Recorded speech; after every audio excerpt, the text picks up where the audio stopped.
on the end of my mic, so. Oh, I need to change the sensitivity on my mouse because I just got a Proteus core today. Since my old one, I used to have a Death Adder, but the scroll wheel broke. And I was at Best Buy, and I'm like, I just need a new mouse. So the sensitivity's a little weird, and I was like, when I was spectating the last game, sometimes it would be like, whee! Yeah, we were watching the last game while we were eating dinner. Uh-huh. Screen was kind of fly around. Indeed. Well, maybe when we get into the game client, I'll do that. Alright, but we are live. Welcome back, anyone who's been staying in the chat, or anyone new that's arrived. I'm now joined by my good pal, Alrighty. If you want to introduce yourself. Guys, I'm of the upper bracket, and I'm gonna cast a few games. Should be good, hopefully. Yep, sounds like a plan. Looks like these guys are listing out their pick ban strategies. One team is going Soraka, countered by the Triple Jesus comp. An interesting strategy. Yeah, I can't say I've heard of it, but Your bands. these guys will take out anything they can find to get the win. Let me update the title because we know it's Team 9 versus Team 10 at the moment. Do you know if they've already coin flipped? So, does my mic sound okay? Like it's not breathy or too quiet? Yeah, it sounds decent. Occasionally it was like not catching the first word of like a sentence. But hopefully once we get into the game that'll be fine. I'll keep an eye on Twitch chat if anyone says anything also. This person has been getting snacks for a while now.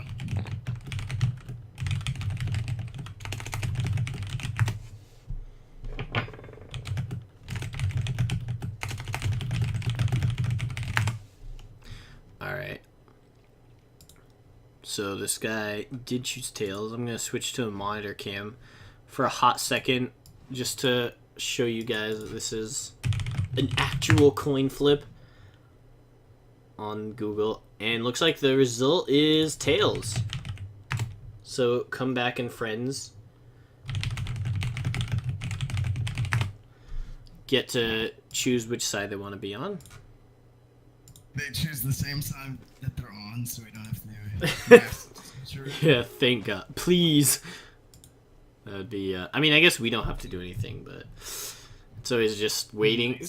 If they could add more than 4 spectator slots, that could be useful. So that you don't have to, like, randomly cram people in. So, you can't trust any of the ranks that it says, because it's usually wrong for you. Yeah, so we were talking about this right before we put the stream back on. It says Comeback Turk is Diamond 3. I assure you, this man is not Diamond 3. I believe it's actually Alrighty's rank, and because the lobby client is like really wonky, I think it's just pulling out his solo queue rank and displaying it for Comeback Turk or something weird. It seems like it's only in tournament draft that it does this. It just puts either random or just some other person's rank where yours is. Or it'll put like your flex rank instead of your solo queue, your Twisted Tree Line. Oh god, Twisted Tree Line, dude, not again. The last time. The challenger to Twisted Tree Line is finally pulling through. Yeah. Getting some, just getting some of those intimidation perks coming out.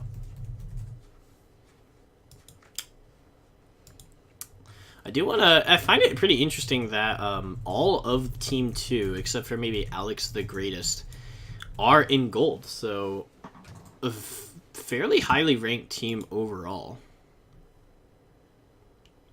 All There, is gold 5. yeah. That's And about all I know for sure. Yeah. If we were to trust these. We are ready. Since one of them are restarting, I had to do the same thing in my game on Thursday or whatever. Like, I wasn't getting any of the chat, and I couldn't start with anything.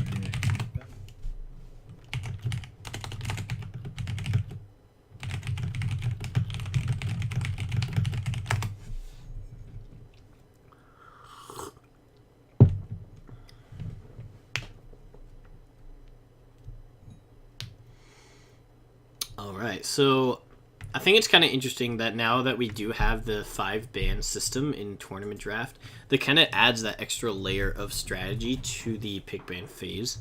And obviously, when we're kind of talking amateur tournaments, that's not really. I don't think people are really going to be researched in that, or like what are the optimal things to go for.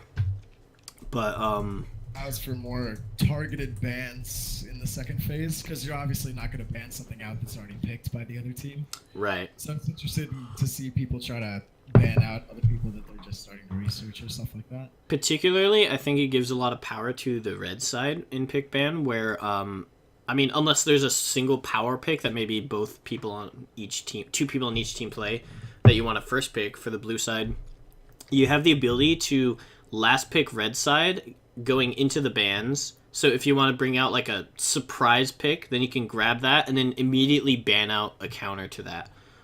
So I don't know, if you're going Blitzcrank, then maybe you immediately ban like Morgana or something. I think that adds an interesting layer of depth, but we'll see kind of how that shapes out. Here, this is most of these people's first time even playing with 3-2 bans, so I don't Yeah. think we're gonna too crazy. Even, I mean, in our first game on the fourth ban, they accidentally Yeah. what they were planning on banning. So. Right. So that's unfortunate. We might get client remakes, but for the moment, we are into this one. We'll see what comes out. Obviously, Ardent Sensor has been very popular recently in the current meta.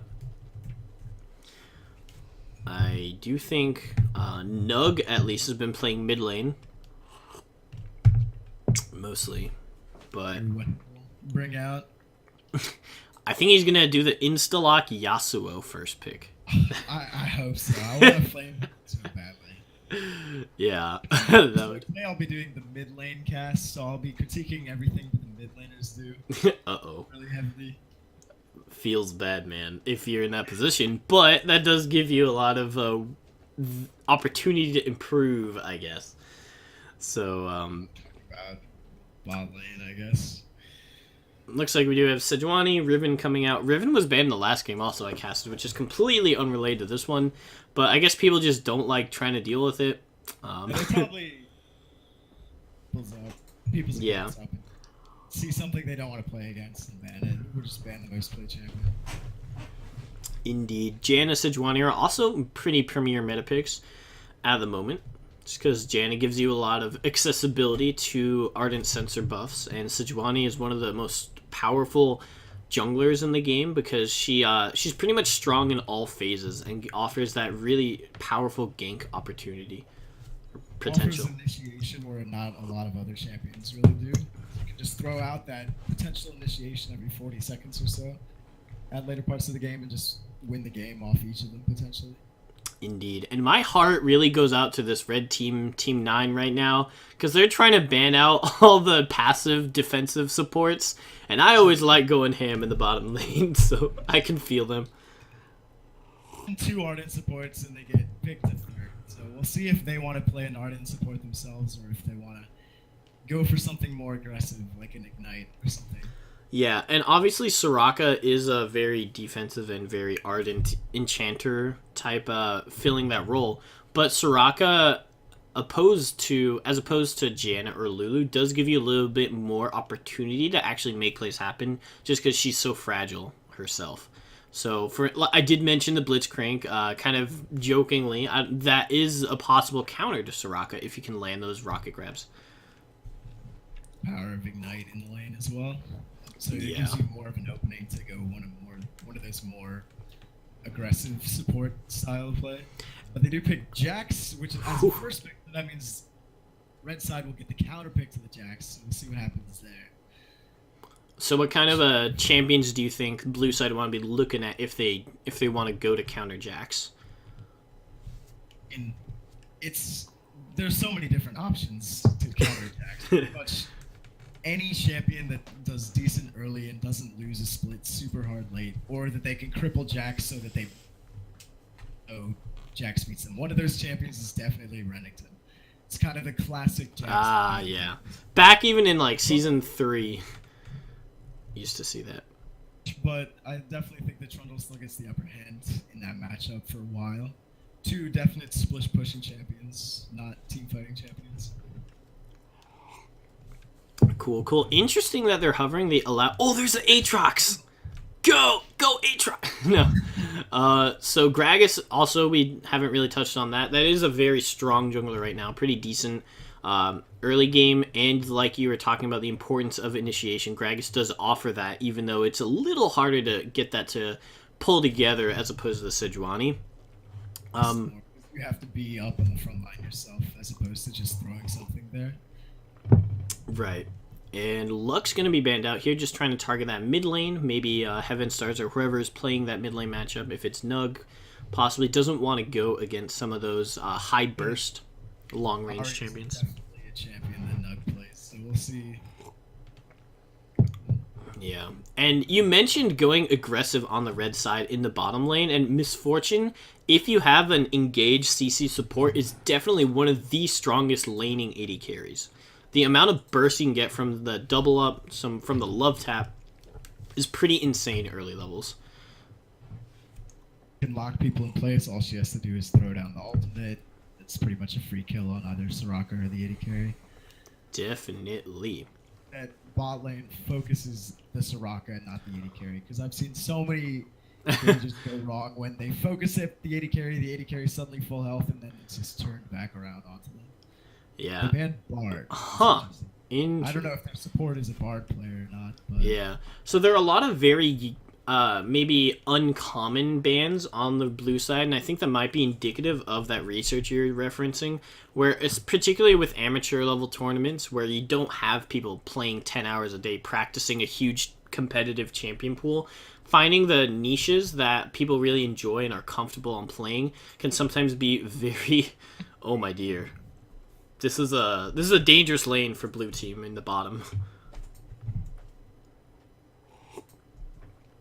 Neither of these picks, Soraka or Vayne, are particularly strong, so they're going to have to be very careful as to what red side want to go with. Looks like they are hovering with Syndra. Implies that it's either Pantheon jungle or Jax jungle, neither of which are very meta at the moment, but which one they opt for, I guess, if you call them flex picks. Yeah. And I do have the spoiler banners on. I think I could probably make out which one is holding teleport if I peek at it really hard, but this dumb new client is like cutting off 90% of the summoning spell. Yeah, it's a Pantheon, I guess, if I'm allowed to spoiler now. Okay, well, I'm not going to say which one Pantheon is, because even though you shouldn't be, some teams might be listening to the stream. But we will get to see which position they lock in the next about 20 seconds or so once they're not able to swap anymore. And what do you think about this Misfortune Karma into Vayne Soraka? I mean, okay, Misfortune Karma, they're both lane dominant people. Karma has a lot of poke, she's got a lot of shield, she's really good in short trades and in all-ins with her W. Misfortune's really good in all-ins and with short trades with her Q. I mean, the thing that or blue side, I believe, the team with the Soraka needs to do is just stall that lane out. They want to play their Soraka incredibly far back and let Vayne just take poke while she CS's. Because otherwise, it's just going to be, and if it's played right, it's just going to be like down in pressure, down in turret damage in favor of Misfortune Karma, because both of them are definitely strong laners. Alrighty, and looks like spectator delay is back up. Mapu Tofu, not a huge fan of your mic position, I suppose, unfortunately. But we can now reveal that it is Jax jungle and Pantheon top, which does mean Pantheon is a pretty aggressive and strong laning champion, but Jax I don't think is particularly fast or really healthy in terms of jungle clear when you compare it to the Gragas. He's got very linear ganks, so he can. It's very simple to just cast your EQ onto them or flash onto them and just go for a stun and make something off of it. And he also clears the jungle really fast. He can solo a lot of objectives later on. I wonder see any of that. Yeah, I think also it Banana Peel might really benefit from the fact that both of his solo lanes are very aggressive champions themselves. So if Nug is able to land a charm, or if Pantheon can lead in with the Aegis of Zeonia, that could just be a guaranteed follow-up with Jax Counter-Strike himself. Definite easy lanes to gank throughout. I mean, if he lets stun on Annie, it's easy to land a charm. One easy to land a Counter-Strike. It's just a lot of follow-ups you see for every lane that they can read. Yeah, and I do want to point out that because bottom lane with Misfortune Karma, you're going to have so much wave clear constantly kind of pressuring the Vayne Soraka, that it might give the red team a bit of extra opportunities to maybe gank mid lane or go for some early Drakes as well. Not even necessarily killing their lane opponents, but there are other ways to use that dominant pressure. Maybe they do team up, Karma and Pantheon, or Karma and Jax rather, team up and do some jungle invades or something. With a pushing lane bot, it's really easy to invade their jungle and get vision down. The purpose of vision is that you know where their jungler is at all time. If you don't see them bot side, then you're probably top side and you can play around that. Having a pushing lane in bottom is just, it's like the most important thing in the game right now. You see teams even in the professional level picking Vayne and then just realizing that they don't have a pushing bot lane and just losing the game. Unfortunate. As other teams capitalize on it, you'll get vision inside their bot side jungle. Jungler can't do anything and it just snowballs out of control, but then... Yeah, I know, Misfortune and Karma can capitalize on that. I know Fnatic picked Vayne in their series against SK Telecom this week, and his build was actually Ginsu's into Hurricane, just because he could try to deal with some side lane pressure. Yeah, Hurricane is not used for the teamfight damage. It doesn't stack your W, but it helps you push the wave faster as Vayne, so it helps kind of mitigate some of the problems that Vayne has throughout the game. But I mean, even in the Misfits versus SKT, the reason they lost those games is because of the bot lane picks. Like, they had two non-shoving lanes with Kog'Maw and Vayne both times, and it just snowballed out of control because they were just permanently pushed in. Alrighty, now we get to see one of my favorite parts of the cast is what kind of skins they're going with in this one. Let me just update the teams. So we got Team 9 and Team 10. Boom. Alright, so contrary to popular belief, Comeback Turk is not a Diamond 3 player. In case you're wondering. I can appreciate, I really like Red Team skins right now, actually. You got that SKT Jax, Foxfire Ari, Arcade Misfortune. It's pretty good. I love the sound effects on SKT Jax. It's very... that Empower. It's just like metal hitting something.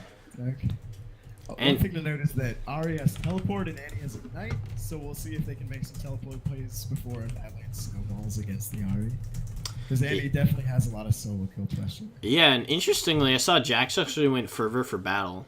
So I don't think that procs on jungle monsters, unless I'm wrong. No, so that's purely a commitment to that late game, or maybe if some early fights last long, that can give some extra DPS, but Gragas might have a bit of an advantage until Jax is able to get some of those stacks out. So the draft from Red side is definitely that you want to snowball the game early. They have the Pantheon, they have winning lanes, but if they don't win early, it's going to be really hard for them to compete against the other team. Trundle's going to be able to outsplit push against the Pantheon, and their other four are going to be able to easily team fight the red team's four. So I don't see this going well for the red team if it stalls out. So somebody's running the wrong masteries. I don't think that's like a... I mean, if the red team wants to remake, I think that's fine. But if they... Because the red team does have an extra game immediately after this, I don't think that's... I think the blue team just kind of have to suck it up, to me, for lack of a better term. But yeah, especially in the tournament draft, you have like 10 minutes to be doing your masteries. So do we know who has the wrong masters? I do not. I don't think there's any way to actually look at their keystone. And I wasn't able to... I didn't notice anybody that was really out of unusual. And search their live game if it's a tournament draft, so... Yeah, so unfortunate for the blue side. Hopefully that does not mean the death of them, but I think especially because we're not at the professional level, it's definitely not like a death sentence. I mean, you even saw that I think famously in the summer split, TSM lost the game against a Fervor Rumble, which is not ideal, but if you play well... Yeah. Well, the Leona, I think, was on purpose, but... if you have good macro, and if you have a good game plan, good communication, those more fundamental skills, I think, can definitely be more useful. So it looks like Vayne actually went back earlier because she forgot to buy items. Maybe a little tilted from the Masteries, but they're going to have to watch out here, because Jax is looking to stun... Yeah, I don't think flashing for that stun was gonna be the right call, so I'm glad he kind of just backed away. Team went in as more of a unit with everyone going in at the same time. They could have had the Pantheon W, they could have had the charge. Right. This is Jax kind of leading the charge. Yeah, and that's something we saw, if you guys saw the previous game, where Amumu actually in the last team fight on the red side had a great multi-man ultimate, but because he was so far ahead of his team, nobody was able to follow up. So that's an instance of, especially if you're playing in the shoes of the Amumu, you might be feeling to yourself, man, I got such a good ultimate, my team, what are they doing? They're just feeding. But it's it's really a team effort to get those team plays off, and you have to coordinate both as the Amumu and as the follow-up, like if you're playing a brand mid, to make sure that you both are able to go in at the same time. Something notable is that Pantheon has absolutely 0 bonus AD right now. He's got 56 base AD. Huh. That means he's either running a lot of tankiness or a lot of lethality. A lot of penetration, maybe. Yeah, so we'll see if he's able to scale with that. But for now, you can tell those keys are not doing a lot of damage to the Trundle. Right. And especially Trundle went for that Dorn Shield. He's going to have the passive, which heals him every time a minion dies. I don't think he went lethality. Just looking at these. I have no clue. This is an interesting mastery game, to be sure. Looks like in the bottom side, we do have Karma trying to land some of those pokes onto Soraka, but she's able to dodge the Inner Flame. A-okay on that last one. Pretty aggressive Ooh! mid lane trade going, but Yeah. no ignite from the Ari. There's no all-in.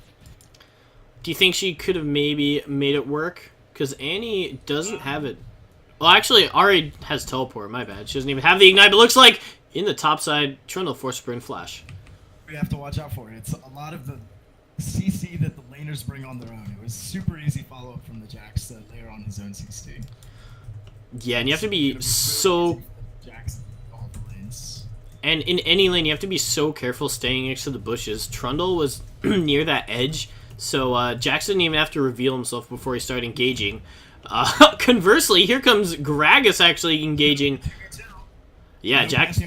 No flash on Trundle, but there is a flash from Pantheon. Pantheon's getting kind of low-ish. I'm not sure if Blue Team had to really back off here. They might have been able to win, but they are going to back off just for good measure. Pantheon flashing forward. Maybe not I'm getting... not sure if one more auto would have killed. It would have crit, but I'm not sure if it would have had the flash on. Either way, it seemed like there was a little bit of a disconnect. Pantheon flashed forward as Jax started backing off. Maybe could have gotten that kill if they were more connected. Right, and that's such a hard... that's such hard synchronization to train, because those kind of fights are really down to the wire, and it's important to try to keep your presence in mind if you're in that situation, saying, yo, I'm looking to flash back in, just to let your jungler know that maybe we can turn this into a kill, but in the end, everyone gets out scot-free. Well, Flashes on both the top laners, so we'll see if there's any repeat ganks from or jungle pressure from either side now. And Trundle does have the CS deficit right here, and his wave is pushing out. So I like the fact that Jax was maybe looking to gank, but Trundle playing this wisely, very safely. health, but Ari has no mana. Can't make much out of the lane anymore. Although a pretty aggressive trade going into the bottom. Soraka will be back. Yeah, so Soraka is a champion where sometimes you can get away with being aggressive with your star calls, especially because the Q comes down a lot faster the closer you are to your target. But if you're against a dominant lane, especially when with CC, but luckily for Soraka in this game there really isn't that right now, you can get punished so easily if you're careless. She's got 2 pots, she's got her Q, she'll heal up over time. Vayne is sitting at a nice full HP with a pot. Dork's blade. Very healthy. Looks like both junglers are looking mid lane right now. Jax going back to the Scuttle Crab, and Nug doing fine in a 2v1. Looks like it's quickly going to turn to a 2v2. Sandaret trying to get out of there. Here comes the Tibbers. Actually, Nug is not even level 6. First blood does go to Jax. We'll see if he's going to be able to finish it up on the Annie. I don't think she has flash anymore, but neither does... actually, Jax does. If he turns around with a Counter-Strike, that might be the kill. Actually, he's going to do exactly that. Following up with the Empower, but no. Molten Shield doing the extra damage. Queued onto a minion there. Oh, no. That's the worst. It's also interesting how Annie was level 6 and Ari wasn't. Yeah. I'm not sure how that could happen. I guess just the minion wave being pushed up a little further. That's Yeah. a pretty big difference, though, when you're talking about a 2v2 situation like that. Especially Jax got first blood and Ari didn't even level up after that kill. Maybe she was out of range or something, but... yeah, really bad luck for Nug there, because if he was level 6, that definitely could have been a double kill in their favor. Yeah. If he queued Annie, I mean, Tibbers probably would have still killed him, but second kill would have definitely been really good for them.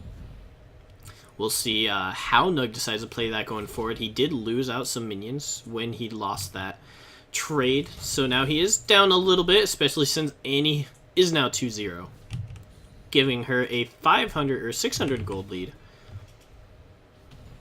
So there's general CS leads towards the blue team, but there is a massive CS Oh, lead no. toward the top. Yeah, and so... He's only just had the back again. People talk about the importance of CS, and Annie is up 2 kills over Ari, but that same gold difference is the difference between Pantheon and Trundle just in CS. And so, even though right before Pantheon went back to buy, they had the same items, now he's going to come in with a Caulfield's Warhammer, getting that extra CDR to keep chucking those spears. Could actually be a Dirk that we see.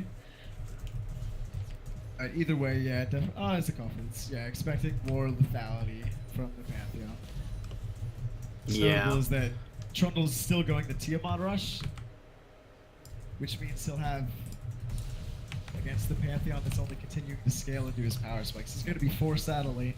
Yeah, it looks like Pantheon actually ulting into the mid lane, trying to go onto Annie. Here comes Jax, though.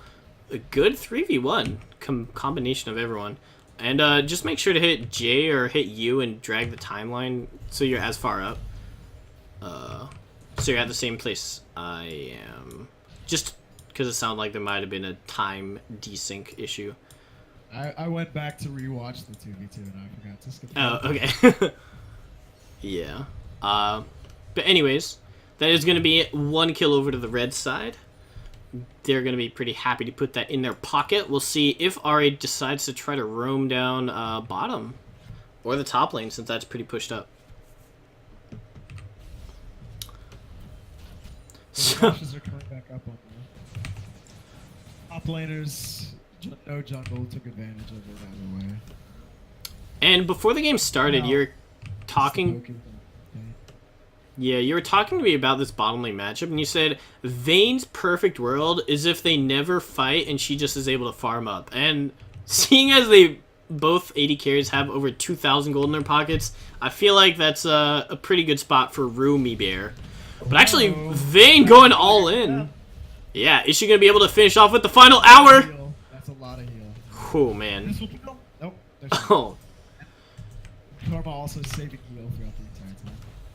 Yeah, so really good discipline by Alex the Gerbest. That's a weird name.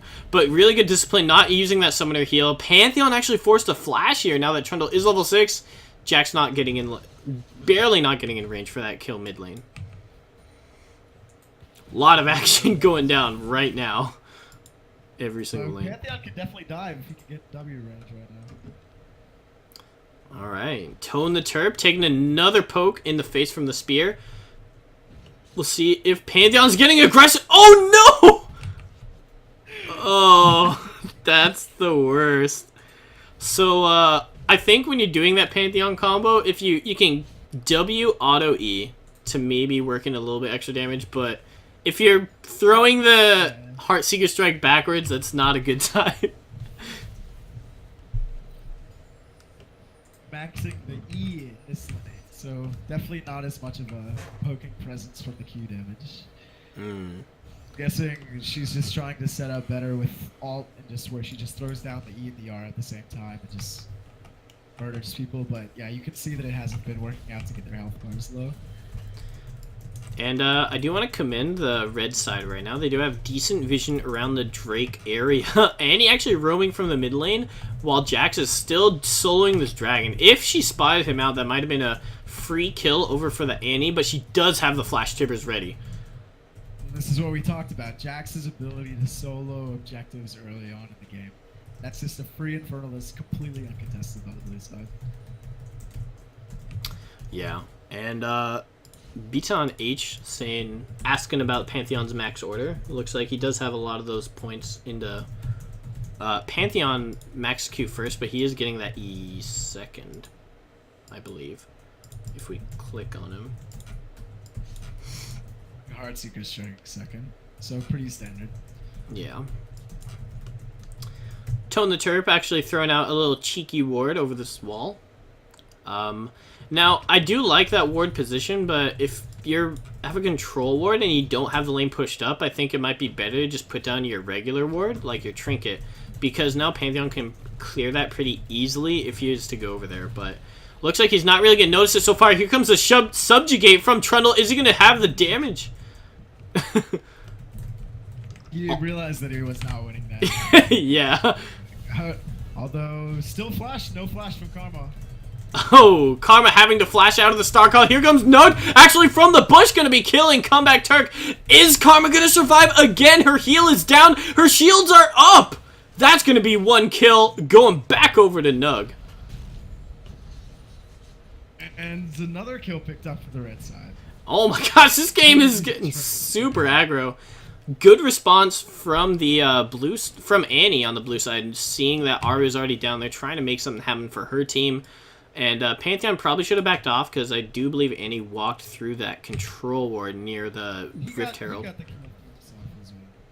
That was the value of the teleport on the mid laner. There it is. Easily able to just counter that with the red teleport.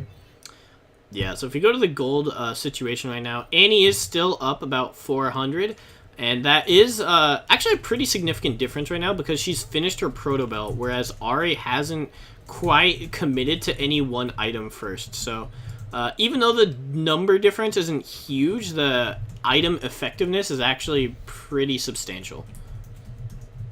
Nug's sitting on 1500 gold, so I'm sure he's gonna back after clearing out this minion and maybe buy Bilgewater Cutlass if he's going for a Gunblade.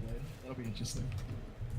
Yeah, like getting that extra burst. It could be Proto Belt on Proto Belt action. Roomy Bear now trying to 1v1 Alex the Gerbest. But here's his friend coming to heal him back up. And Soraka getting that 14-minute Ardent Sensor. Doing pretty A-okay. Ardent and Karma doesn't. If Vayne goes back, they'll definitely have push pressure and kill pressure on this other lane. But we'll see if they take advantage of it. She is right now, so. And since Jax did solo the dragon earlier, this power spike for the blue side bottom lane is not really going to translate to that objective, but you can always maybe try to bring your jungler down for some kills. Maybe you go for a Rift Herald if you push it up and roam up. We'll see what they decide to do, or if maybe they're just going to keep laning. Actually, Annie kind of flashing in a good... oh my gosh, actually another ultimate coming out of the bottom side. Uses the ult. Yeah, that's just what you have to watch out for. Misfortune has her entire item power spike, whereas Vayne only has components, and she was maxing the E just so she could kill people with the alt combo. It was really close, but not able to quite finish Soraka right there. So, you're Not aware of Annie roaming on the side. This should be a dead Jax. really well-placed explosive cask. Tone the Turp gonna have to burn his flash, but he's gonna be pretty happy with that outcome. Gonna be starting to maybe turn the tides in that matchup if he can get a little bit more items under his belt. Meanwhile, the rest of the team are turning toward the Rift Herald, and I'm not sure if there's anything red side can do about it. Nug now actually has nothing but components. He's decided Oh, to no. later, so this is gonna substantially delay his power. Oh, spike. gosh. Yeah, and especially with things like this Rift Herald starting to be an objective on the map. Might... So Satirus getting nearby. Pantheon looking to maybe contest, but without their jungler, I don't really think they can make anything happen. Annie getting one stun out, and they're just both gonna have to run away. Sure, Ari gets away safely. Yeah, I do want to commend Nug on... He almost had good enough reaction times where his Spirit Fire actually, or Spirit Rush actually went off when Annie went with her Flash Ultimate, but he still got stunned, so Annie was still able to follow up with the kill. If that was just a fraction sooner, he might be able to have dodged the stun entirely, but not quite. Champion in the game with instantaneous cast time on stuff like that. Yeah. So if Annie plays right, there's no dodging unless it's a prediction. Yeah, and looks like there's going to be a 4-man gank here. A charm does land onto the Soraka. Is that going to be one onto the Vayne as well? When she tumbles with her final hour up, that is going to be more stealth. I don't know if they can dive the turret, but that's going to be one kill, maybe the first tower going over if they keep pressure on this wave. But they have to watch out for the roam. They could honestly just wrap back around, but it looks like Annie's coming down, and if they stay, Annie may pick up a lot of free kills here. Whew, so she doesn't have the flash, but she does still have her Proto Belt cooldown up. She can jump forward and get a multi-man ultimate. Misfortune going to be able to pick that one up. And there it is, Proto Belt Tibbers. Alright. As soon as anyone got close to Annie, she pushed it hard. So that's pretty much bound to happen at some point. Yeah. Timing though, Drake is spawning, but it looks like red team is just going to not go for it in blue team as well. Yeah, actually, Roomy Bear trying to get some harass onto Misfortune, but like you said, that max rank, Make It Rain, being a big pain in the butt. Considering how long a lot of these laners have been staying in lane before going back, the Ocean Drake might actually be relevant for a pretty good amount of time here. Meanwhile, there's multiple fights going on in both the top and bottom lane. Misfortune goes down. Meanwhile, in the top lane, they're both very low, but nothing happening as of yet. Rift Herald gonna be ramming into this tower. They don't have the minion wave to follow up, though. I think Misfortune actually flashed into the Annie there, assuming now it's just a complete accident. Yeah, an explosive cast not quite pushing him back. Nug almost going down, but Soraka just barely getting out enough health. Alright, well played by the blue team. They get their kill. They get their tower. And now they can maybe even look to getting vision for the Drake. Or just go back without putting any wards. I guess that works. It's possible they didn't have any left. No one has any wards anyways. No Sightstone yet, Arden Rush, which is pretty standard, and no trinkets available. Uh-oh. So not much. Roomy Bear gonna be feeling a lot of hurt right now. Pantheon just throwing out his ultimate. They can transition this into an easy dragon if they want to. The red team could start accumulating pretty heavily against. Yeah, and Karma posturing pretty aggressively here. Oh no, she actually misses the blast cone and puts herself in a very dangerous situation, but Gragas didn't really pull the trigger on that. Oh, he doesn't have his ultimate, so I guess Karma gets away this time.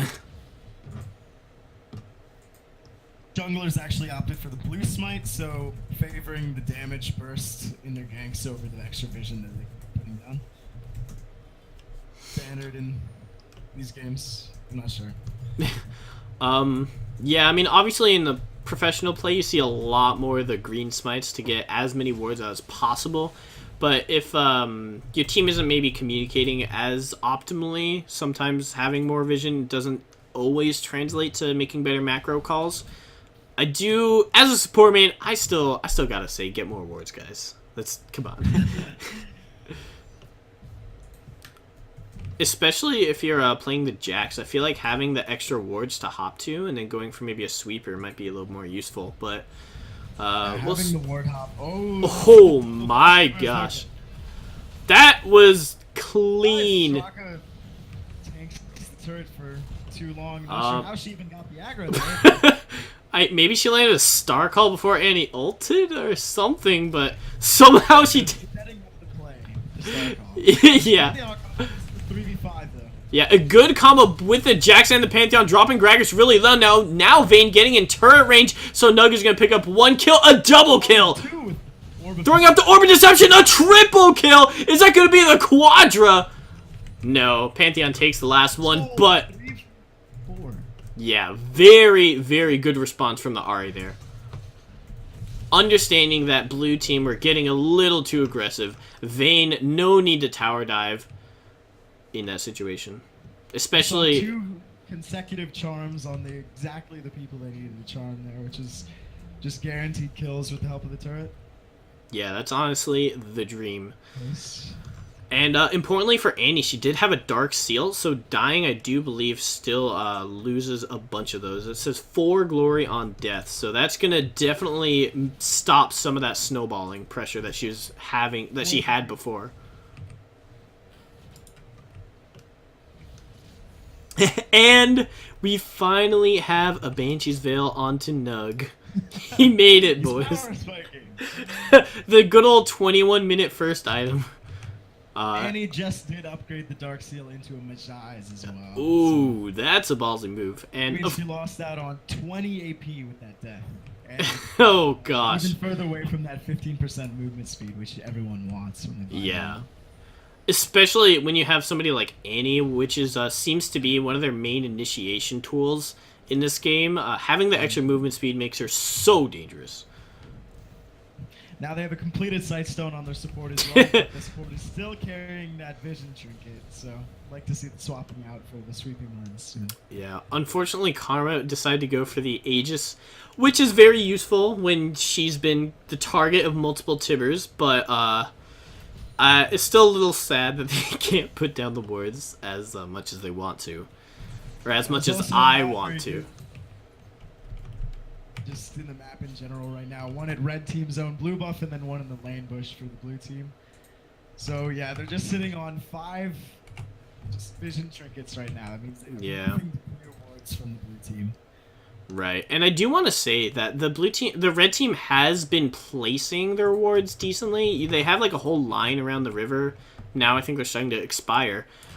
But they have been trying to get vision with what they have. So we'll see maybe once they start getting that Sightstone, maybe when they start transitioning into the sweepers, if they establish more of a stranglehold for Ahri or Pantheon to kind of ambush people from. Yeah, for sure, especially with champions like... Oh.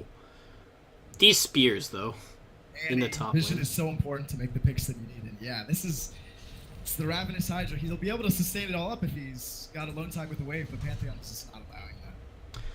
Yeah, and you can actually see Soraka walking up to the top lane to heal the Trundle, which I guess can help them in that lane, but looks like Vayne might be trying to 1v3 here. Is she going to get 1 kill? Yes, not going to turn it into the 1v3, but honestly, that's a pretty good result. Definitely, that was just definitely the best case. Even took both defensive summoners from Karma and Misfortune. Yeah. Cost of having the Soraka roam top, but now they might be able to take that turret with Annie zoning Pantheon off of the turret. And that's what you get for deciding to get that static Shiv Rush. You get that little extra burst of damage when you start fights. There are going to be Pantheon Ahri here, and if the events of the last siege mid lane are any indication, I'm pretty sure blue team don't want to be poking under this turret too aggressively. Now. There's no flash tibbers that is coming for that right now. Yeah, and it looks like Nug Power call or a barrel. Nug will be going toward a the gunblade like you were talking about. There goes the Banshees to his Soraka. Star call. Wow. There and if you're Soraka, I think you don't want to be the one. Oh, actually Ari getting charmed is, or Annie getting charmed.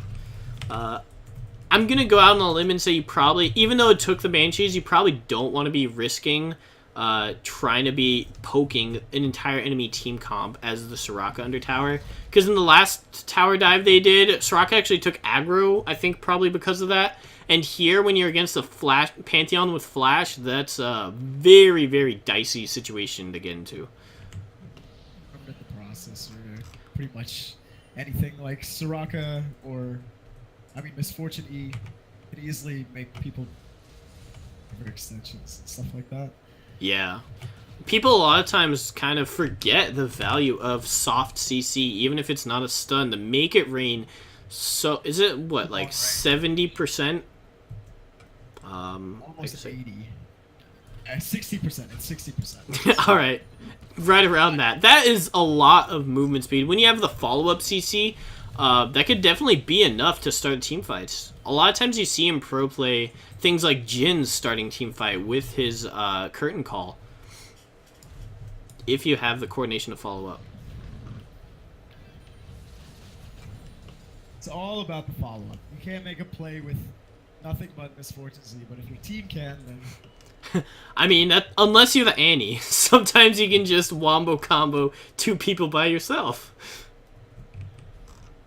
But, yeah. Tibbers is definitely more of a hard engaged tool than... Right. I don't think anyone would be arguing on that point. Both teams taking this a little bit more passively. Neither really willing to go super aggressively to try to take the vision, stomp out the vision, or to go for something like a Baron. But Vayne was able to solo the dragon. Now finally power spiking with her damage item. She's going to have a lot more burst onto these carries coming from blue side. Nice. And she was able to make it work with good positioning and good charms, but now she'll be even deadlier if she's going to be able to continue to find those plays.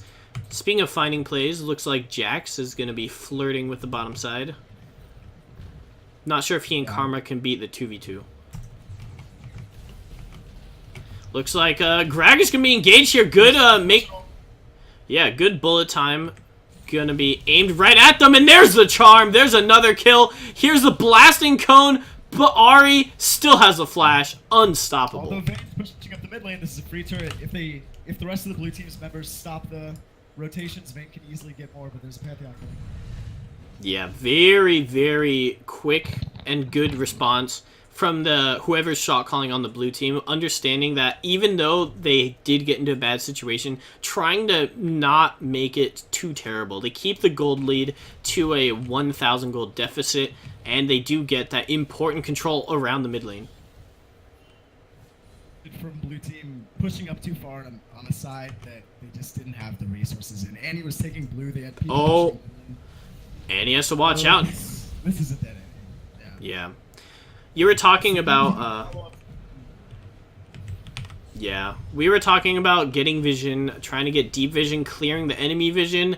That's exactly why. If you don't have wards or you don't have the ability to clear wards, then you have no idea when those charms are coming out. And that results in the absolute loss of their map pressure. They might lose the Baron vision they've set up. Looks like red team are going to be trying to siege this. I feel like they definitely could have done Baron here. No damage with Counter-Strike, Pantheon passive, and Karma Shield. And it would be a 3v5, they could easily peel off of it, but they're just going to push instead. Vayne will live with both summoners. And Gragas just kind of standing there. That looks like a DC, but unfortunately I don't think we generally do remakes. Hopefully they do. This is Captain's Draft, tournament draft game mode, so if they need to, they can pause. Yeah. And they're still not pausing, so I'm not sure what exactly the deal with that is, but unfortunate for them. I don't think the single Graggett, that's actually going to make a huge difference because all of Red Team are going back right now. They probably wouldn't have followed that inner turret up with a Baron just because the rest of Blue Team are coming up. Definitely So I don't think that few Baron opportunities there. They instead of getting Baron, they got one tier 2 inner turret. Yeah. It'll And still help them regardless. A lot of gold in their pockets too. right. It looks like Jax actually finished up a Trinity Force, and he might be going to Ginsu's. Ari almost landing that charm. That might have been the difference of the Cloud Drake. Oh, Baddie with the Banshees now. yeah. Though Andy can pop the Banshee's Veil with a Proto Belt and then still get the Sun. Oh, there you go. Still get that full range of ability combos. If you have a teammate nearby, that can also work. But they're all just kind of A-ramming right now. The Red Team do have their side waves pushing out to the enemy. So this stall is kind of favoring the Red Team right now because Blue side will be missing out on some of that CS and some of the tower health if this goes on forever. But Here is definitely dangerous for the Red Team. They have Anti-Flash, Gragas. oh my gosh. Yeah, Jax going in actually gets a 2-man stun. There goes the bullet time Misfortune trying to land on as many people as she can. Nug looking for somebody to kill, but doesn't quite land the charm he needs to. That means that Roomy Bear gonna have all the room he needs to growl around. Engaged by Gragas. He saw that Aru was split. He decides to force a gauge on the 3 and lands a great cask, and they were able to follow up really well. In the end, it goes even because there's a good Misfortune ult flying through everyone, but it definitely staved off a really bad situation with the Misfortune ult. Yeah, literally 5 seconds before that started, you're saying this could be a dangerous spot for the Red Team to fight in, precisely because that Nug was also off on the side, didn't quite get the flank he wanted. It's going to be another dragon for the Blue Team. Oh, Pantheon almost got it. That dragon with 23 health. Ugh. That's the worst. Maybe They need to...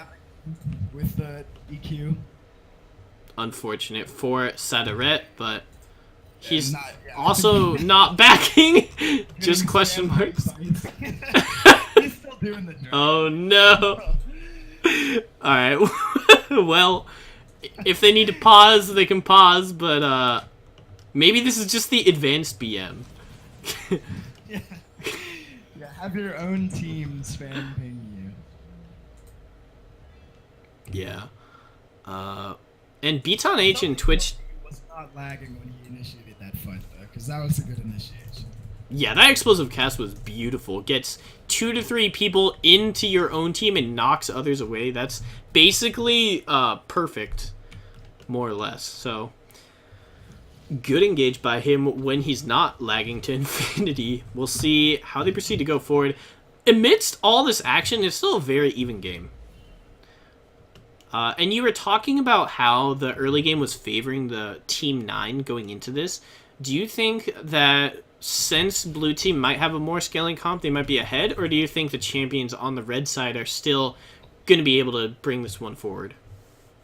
Or still have an even footing?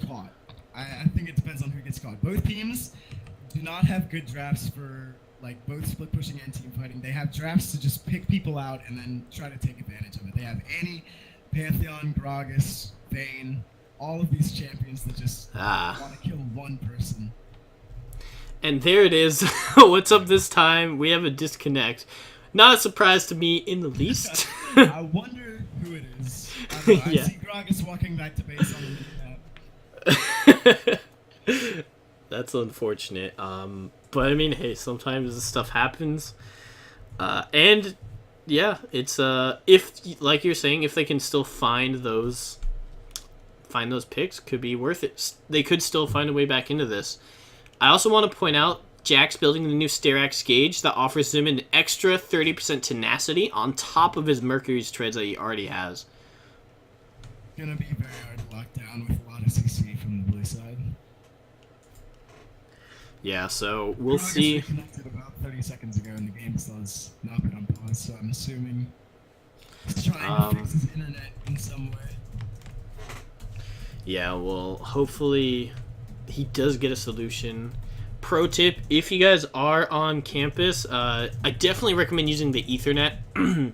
Because the Wi-Fi can get very bad sometimes, but UMD Ethernet is actually probably the best internet I've ever had. Just because it has like a 98 up and down speed or bandwidth. Lagged in a game that I was using the Ethernet from Maryland, playing nonstop. I also want to point out that Annie has a Ludens as well, so her combo is just getting scarier and scarier by the minute. Alright. And the game is starting back up. Heaven Star is actually standing still. Okay, he's back.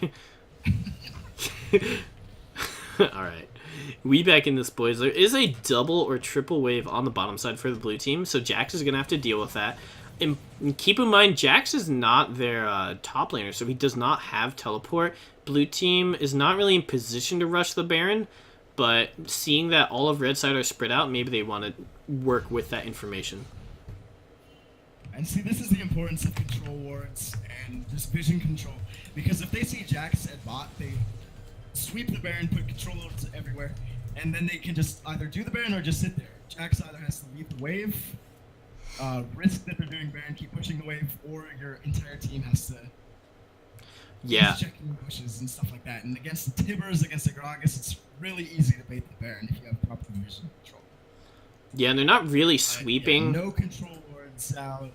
There's the sweep. It's only now being used. So now you need to put everyone on the Baron and make red team think that they're doing it. Or just do it. Yeah, or actually do it. So Pantheon's going to come over. He's going to find this out, but Jax is still nowhere near. So if a fight starts, he's not going to be in the midst of a Smite War, but a great bullet time coming out from the Misfortune. She's going to kill this rocker right off the bat. Here comes Pantheon. Wait, he actually stopped his ultimate, so Grand Skyfall not coming in now. Misfortune's completely caught out. There goes Annie. She had a stun. This is looking worse and worse for the red team. I'm not sure what Misfortune was trying to accomplish with that flash there, but re-engage is happening. Vayne flashes away. Yeah, Vayne being very bold.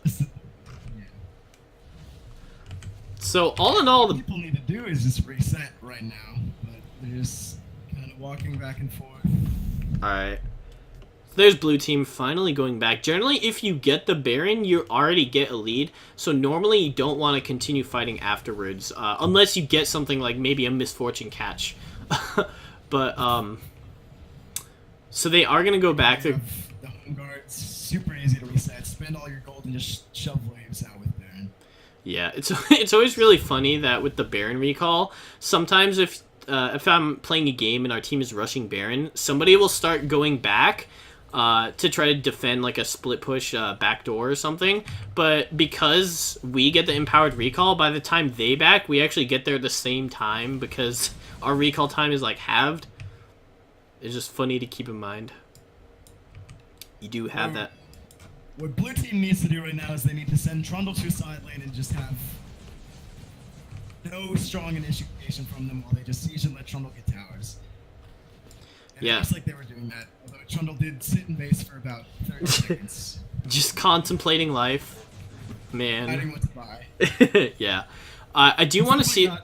more tankiness at this point. So, right, Trundle still has like about a minute before he reaches the bottom lane turret. I wish they had a blue team member go and clear the top lane really quick before he was getting in position, just so that they didn't have that wave pushing into them. But looks like they're just gonna set up for Dragon. To start that wave up into a slow push. Yeah, so red team will have that advantage. If a fight keeps going on, they might be able to get that inner turret down in health, or maybe even for free. I don't think that wave is going to kill it outright, but definitely going to be a threat. So right now, this is just being a completely wasted Baron. It's just people farming the waves on both sides. They need to just flash forward with Tibbers, get a catch, force them to have Trundle TP flank somewhere. They just need to force something, and instead they're sending any top now because of what happened. Yeah. And unfortunately, even though now Annie's dealing with that top wave, this is the worst time to do it because that dragon is coming up in 15 seconds. So Annie's not going to be nearby. Here comes Ari, gets silenced, but is able to get out really quickly. She's not going down quite yet. Here comes Terp coming in, trying to tank everything with a subjugate. Vayne is in melee range of the Gragas, but Jax was not there to follow up on the damage. Look at that bullet time. That is shredding through everybody, but so is Vayne, and now she's unleashed. She has the Guardian Angel. Is anybody going to be able to stop her? Not Alex the Greatest. That's going to be a triple kill. Power of on her last breath, Soraka gave Vayne the Ardent Sensor buff. Please take this. Absolute run through the back line of red team with it. Yeah, and she does tank a little bit of the turret damage. But with that, Warlord's Bloodlust is going to be able to tank up via a couple autos from, or heal up from a couple autos on the wave. That's going to be the inhibitor to the blue team. I think they used a little bit of that Baron buff before it timed out, but now they're actually on the Nexus towers, which I think might be a little dangerous. They're KDA farming at this point. There's no reason for me. Oh no. And now she walked into melee lane Jax. Not ideal. And he does end up killing Pantheon though. This is not going to be the end of the game because of the greedy KDA farming that backfired, but this is looking pretty dismal for the red team at this point. Generally, if you're trying to be sneaky on Vayne, I would say not walk directly in front of the fountain where the entire team is respawning. But I guess she learned that the hard way. Now they're looking for a catch on Annie. There's a flash Karma speed up. Oh man, the Inspired not going to give them enough movement speed, and now they're all backing out at the cost of a couple flashes. That was another advantage of sending the Vayne to split push in 1v3 the entire game as well. She was level 18, full build when Misfortune was 3 items, and level 16. Yeah, if you look at for the Vayne, even though it cost them a lot earlier. If you even look at Gragas, he's level 14, the same level as the supports in this game. So that's definitely going to be hurting. He doesn't even have that rank 3 ultimate, which I believe just is backing out, or if he's just spending so much time grouped. But either way, yeah, that's definitely And Powder Drake going over would be helpful for the red team to stall. And I do like the amount of wards red team has been placing whenever they're fighting. If you just hover over F2, the red team vision right now, they do have it pretty much littered all over there. I would like maybe a little bit more sweeping, but right now blue team I guess don't have that many wards out, so it's acceptable. So if you're in this situation, Baron's up in a minute and a half. You have one inhibitor, and you have Trundle, who can probably win out in any split push race, or any split push battle. What do you want to do as the blue team, and what do you want to do as the red team to maybe try to defend against that?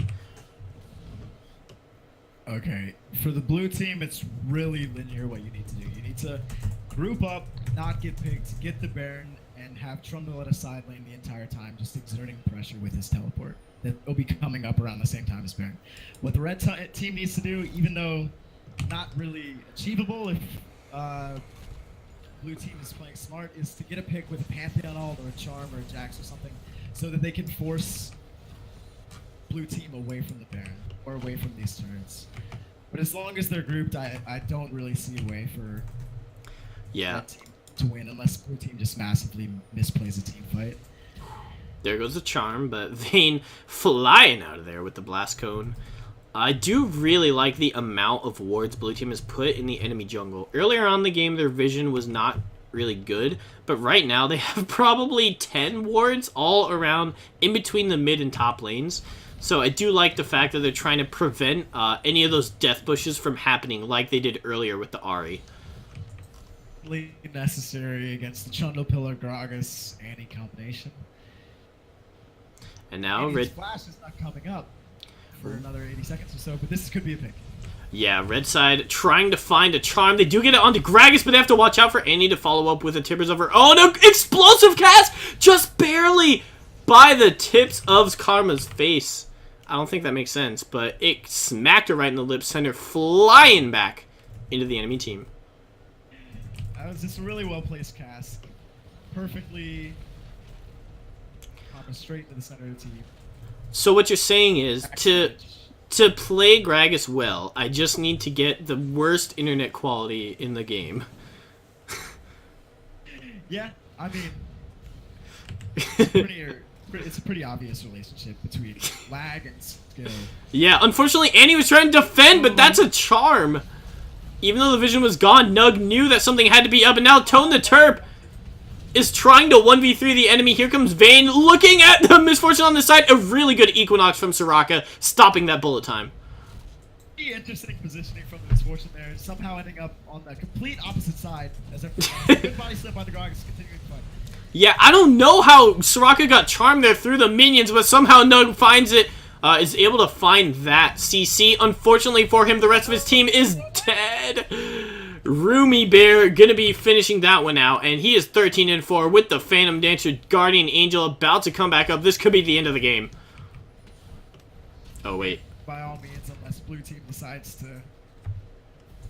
They do have a slight troll inhibitor, but I don't think it'll impede their progress too much. It's just a Pantheon Soraka. There's the Inspire. He's running pretty fast. Is he going to jump on anyone? Tries to get the Gragas, but they're all pretty tanky. To wait for the next wave. Misfortune's coming up in 10 seconds. And this may actually not begin. It's so hard if you're trying to kill this enemy Trundle, because if you have all 3 minion waves spawning at your own base, he's just healing 3 times as much with his passive. And coupled with that Spirit Visage, it just makes Trundle, well, he's at full health pretty quickly from those waves. So this should be a pretty free Baron going over to blue team. I don't see red team contesting this. I don't see red team contesting turrets or inhibitors after this. I'm pretty sure the game is lost. Unfortunate. Picks with Charm, Pantheon, just start really playing around the map well. Yeah, I think they need to continue to expand their vision to try to keep their eyes on all their jungle areas with their inner turrets. Maybe find those picks you're talking about. They only have 1 non-control or blue trinket ward in the map. That's near their red buff. So I really want to see just more wards coming out, especially in this very do-or-die type situation. And it looks like blue team isn't even going to try push out the outer waves. They're just going straight for the Nexus. They're done. They have no time for games. Rocking that Sylvanas motto. They continue that philosophy as they are hitting the Nexus. Looks like, and actually Mosticool saying that he played with Roomy Bear last tournament, and as an AD carry, he's a pretty good shot caller, according to Mosticool, so that's always nice to hear. Usually you generally hear shot calling from like not the AD carry position, because AD carry is usually the most mechanic intensive, but I have mad respect for people that can kind of achieve both at the same time. There's a charm onto the Vayne. The Soraka power. Yeah. Puts an Equinox on the Ahri. She can't do any more damage, and she goes down. Yeah. Saving the redemption. The Wish does come out from Soraka, so if the team fight comes out, that is another cooldown that's not up for the blue team. But Annie has a Cloud Drake. Annie has the ultimate ready. Flash. Here's another great explosive cast. And Jack's responding correctly, trying to go in on this, but that's going to be the bullet time. Not sure if it's going to be enough. Looks like Jax is going to die here. Nobody can get onto the Vayne. Here comes Trundle finally in the fight, and I don't think anybody can kill him. Just too far behind at this point, just getting ran over by the blue team. Actually, a lot of damage on the Annie from the misfortune. Yeah, she needs to actually watch out so she doesn't get instantly popped by the misfortune, but not enough damage coming out. This will surely be the end of the game. Well played by Team 10. It's the end of the game, but you know, I don't know if they're going to be able to close it out at this point. Annie's laughing, not autoing. Oh my gosh, so the extra PM coming out. Inferno's chill has no chill to the enemy team. Gragas. And Annie picks up the 50 gold at the end.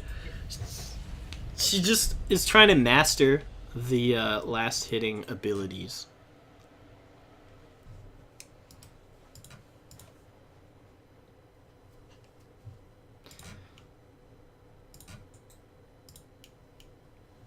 And Nug and friends are going to be playing another game immediately after this one.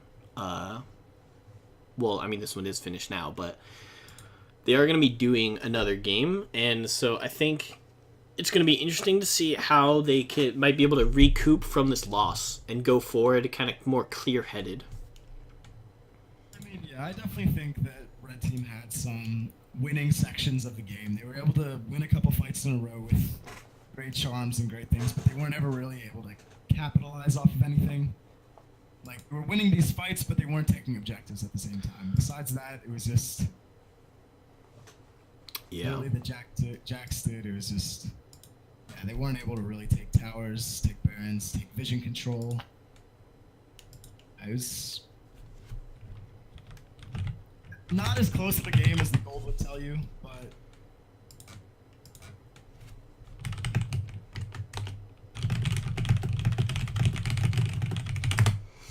yeah. Lennox did message me saying your mic sounds a little muffled still. The quality seems okay for me, but obviously I'm not listening to the audio from the cast at the same time just because getting those loops is super confusing. yeah. And if you look at the graphs, Vayne really coming out with tons of it. If you had to give an MVP to this game, who do you think you'd pick? Oh man, okay. So I would definitely say that different people shined at different parts of the game. I mean, Vayne cleaned house in a couple of team fights, no doubt about it. But Andy started a couple team fights, Rocker started a couple team fights. Yeah. I think if I had to pick, I'd give it to Gragas, because I think he had like 3 or 4 just like immaculate level explosive casks. Just Give cat. Give Tilt. The honor. Oh, okay. Persevering through the lag. Yeah, that's always Paul says he does not have invite rights. Doesn't even say he's in the lobby right now for the next game.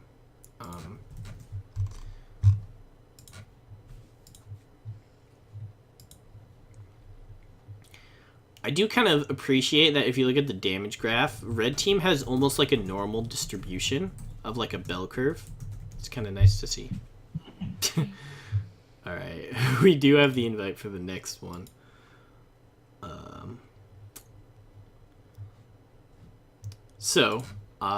Obviously this is going to be a new team that Paul and friends... Wait, did they invite you? Okay, yeah, you're in here. Cool.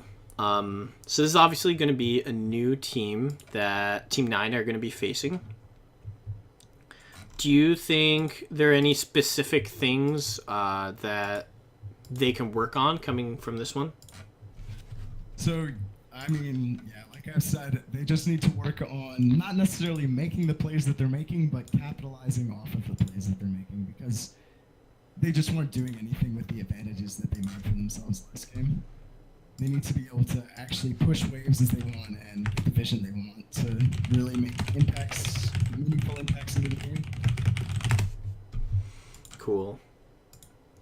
So maybe trying to keep an eye on all the different kind of objectives, see when or where you can make calling on what to do after victories.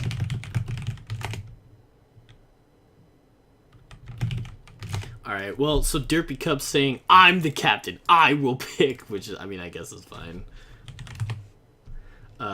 So he picks heads.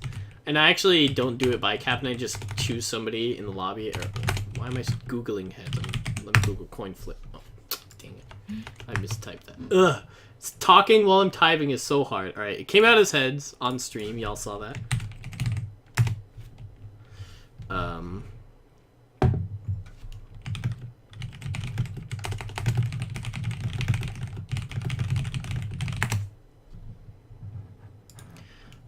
Yeah, I just kind of decide it arbitrarily. Sometimes I'll do it if they're my friend, and I think I've done it with Paul in the past, so I'm just too... Carrot Man invited me to the game, so I gave him the honors, but I guess Derpy Cupcake really wanted to be the caller. And then he won, so I guess that's right. That's fine.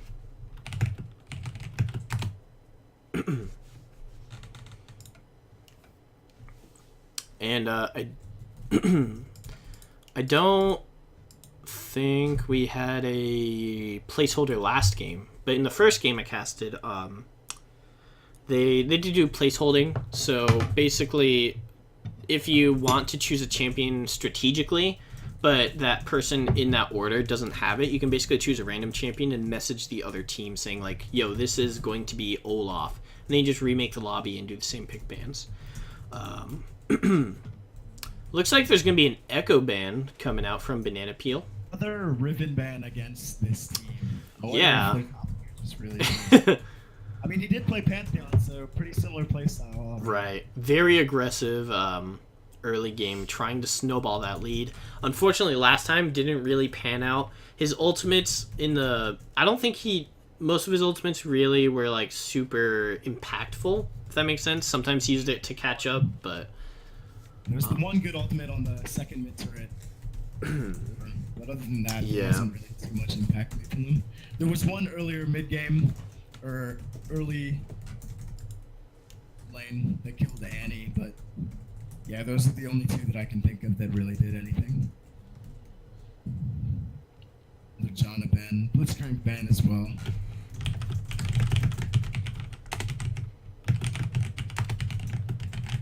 A Sejuani.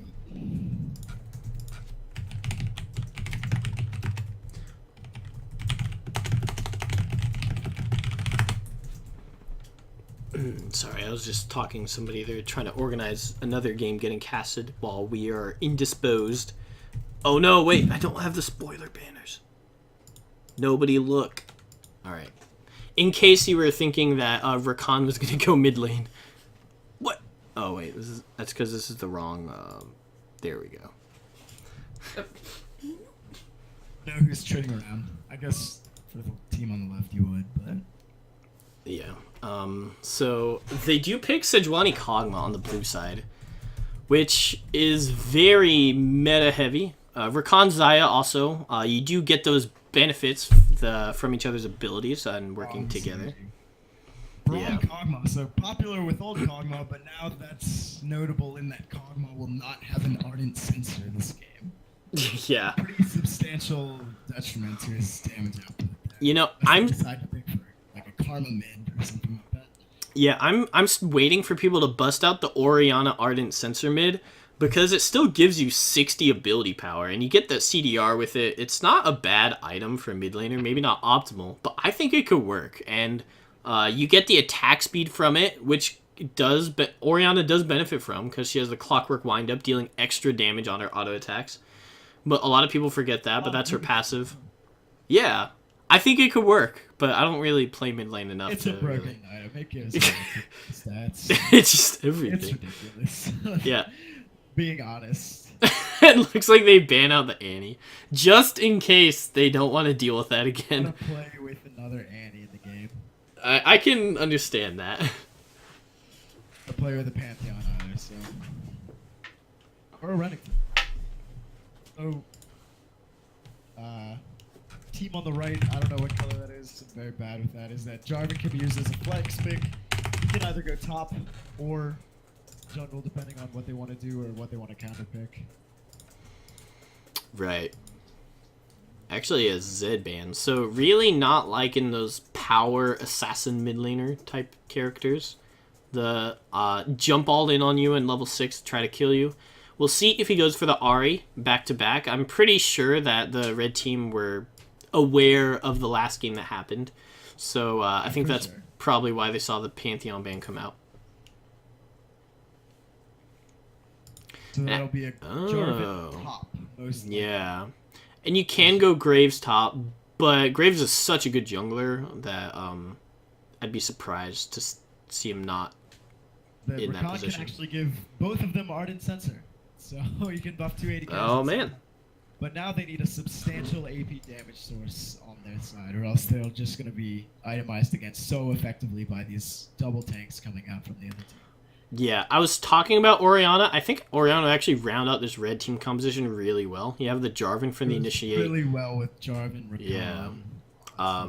And they definitely need some wave clear in case they fall behind this game. They have the Zaya, but Malzahar, interesting coming out. So trying to pick that safe matchup. I don't think there are a lot of super hard counters for Malzahar. Do you know of any?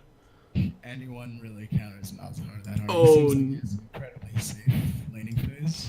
I do remember there. I think there was one match at Worlds where there's a Malzahar and they pick Syndra and you could throw the Voidling back at him, but I don't know if that still really counts as a counter. It was just kind of funny to watch.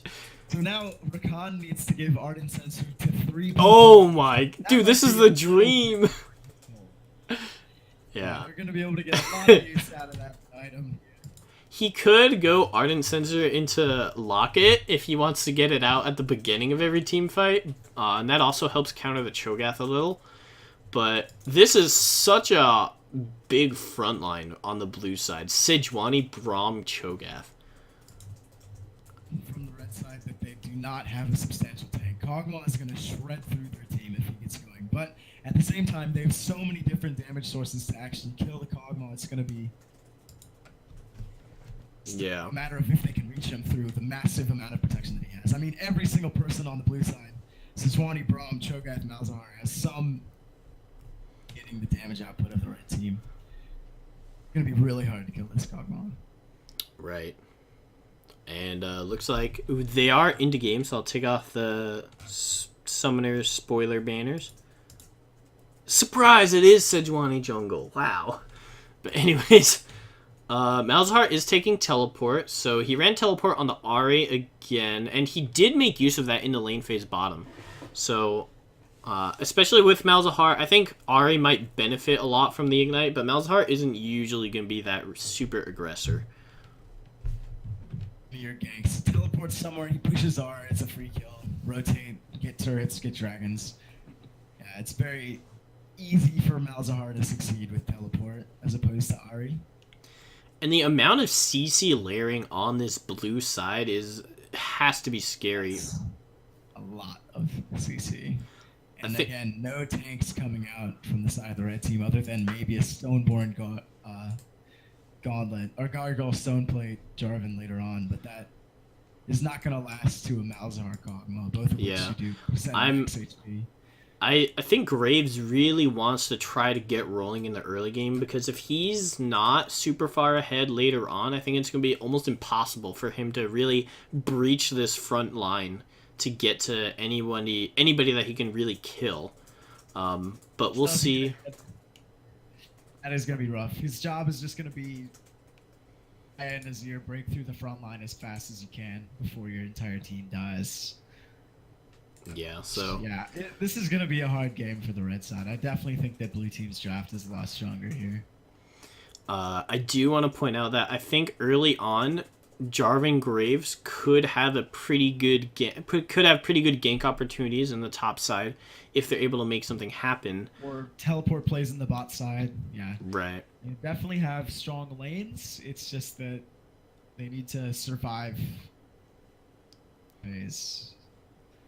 Yeah. So we'll have to wait and see. There's also, I do want to point out that I think Braum is like a soft counter to Xayah, just because a lot of her DPS comes from her kind of feathers piercing a lot of the enemy. And so if you put up that Unbreakable as Braum, you can kind of stop a lot of that DPS coming out from Xayah for its duration. But you obviously have to be careful. I've played Xayah versus Braum a lot. What Braum actually does, in addition to just stopping the damage, is he stops the secondary source of damage for Xayah too, which is her Blade Caller, because the feathers actually stop at the front of the Braum shield. So you can't get any feathers behind the people that you're trying to get feathers behind, and your E is just a useless ability. Yeah, so shout out. Rakan lands a W on Kog'Maw, there's no way you can get 3 feathers behind him to follow up, because Braum's just going to put up that shield. Yeah, so definitely very hard to make use of this Xayah Rakan in the bottom lane, but Unbreakable does have a pretty long cooldown, so it is possible to find those windows should they arise. Like, if Graves exerts his early pressure with red buff well in the lanes, he can really get them rolling, and that's what I think they need to do to win this game. Snowball early with your laning power that your laners have, and not let them scale against. And yeah, I think, which lane do you think might be the best to snowball in this case? The strongest lane by itself is Xayah Rakan, but the other lane is obviously kind of a counterpick to that. So I think what he needs to do is camp either Azir or Jarvan. He can both of those laners, they can follow up pretty easily, and like snowball their respective lanes. Like, it's easy to gank a Cho'Gath early. It's easy to gank a Malzahar early. Not as easy, but still. And if one of those lanes snowball, then I could see that as a potential route to victory from the... Nice, nice. We'll see what ends up happening. We are back into this one. Or I said back into this, but we're in this one for the first time. I'm Sprintspeed, joined by my co-caster Alrighty here for the final game of the day. I do believe between Team 9 and Team 7 in the Dragon Bracket. Just waiting for everyone to appear. Yeah, trying to rearrange everybody in the scoreboard. It's, one of the things I hate the most about playing non-draft queue. Sometimes I have friends that invite me to like blind pick. The scoreboard not being automatically aligned just tilts me so much level 1. I don't know why. It's not even that much effort to fix it, but oh man. We'll trade that it's all messed up anyways. So last game, Team 9, who are now on the blue side, did actually invade, and they weren't able to make anything happen because they didn't go in together. This time, they are all grouped, and they're looking for a way to get in, but unfortunately for them, Bondage 21 is going to be spotting them out here.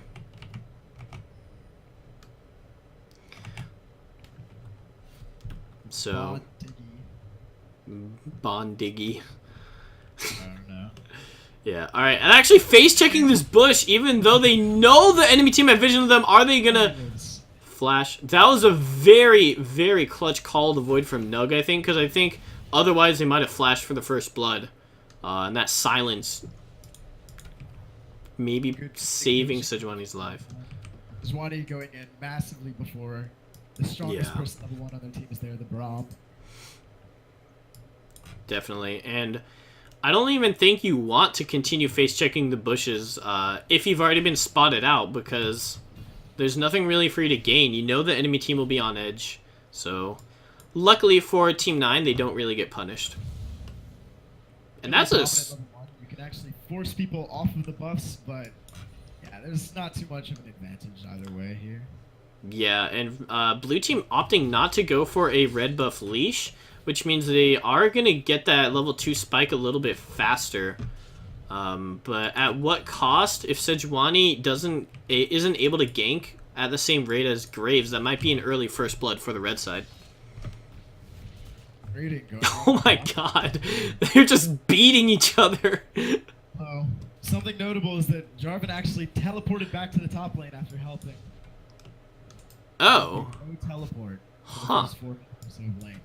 Wait, so I think the aggressive trading actually favors Cho'Gath in that sense, because if he just drinks up his corrupting potions and keeps pushing Jarvan down, then Cho'Gath can just back and teleport in. But we'll see if he decides to do that.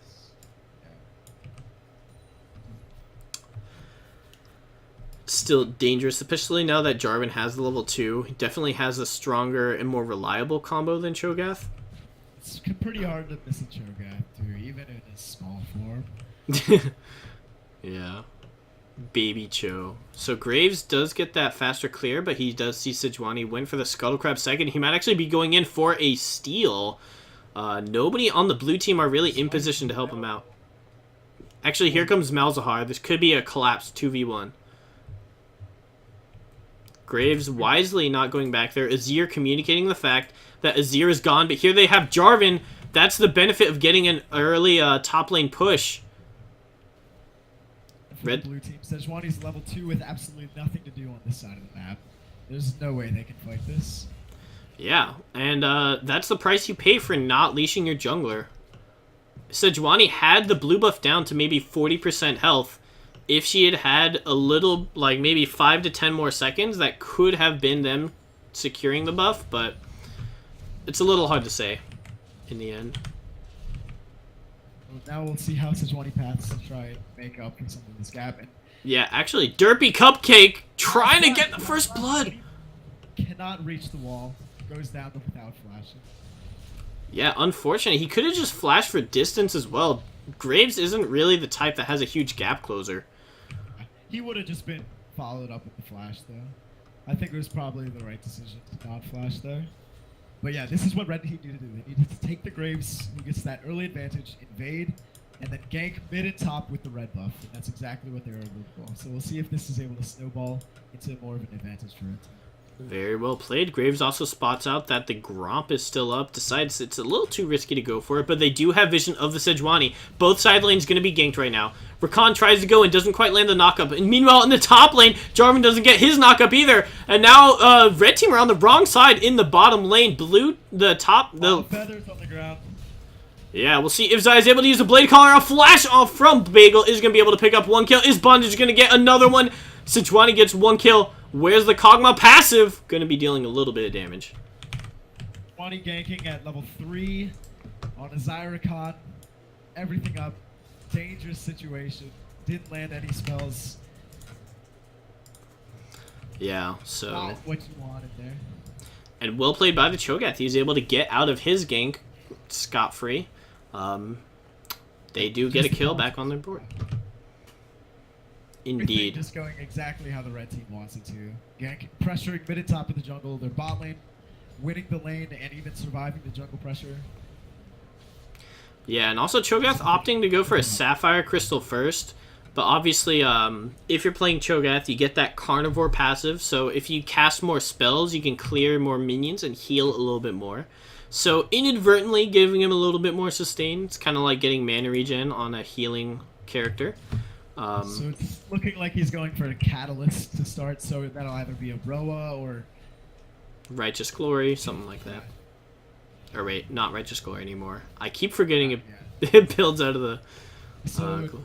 More aggressive Rod of Ages start coming out from Cho'Gath, most likely. Interesting. I do like a good feast, and Cho'Gath is opting to get some good damage on his. Meanwhile, Graves looking bottom. Feels better with full health items now than with full AP items. The damage boost is in your other spells.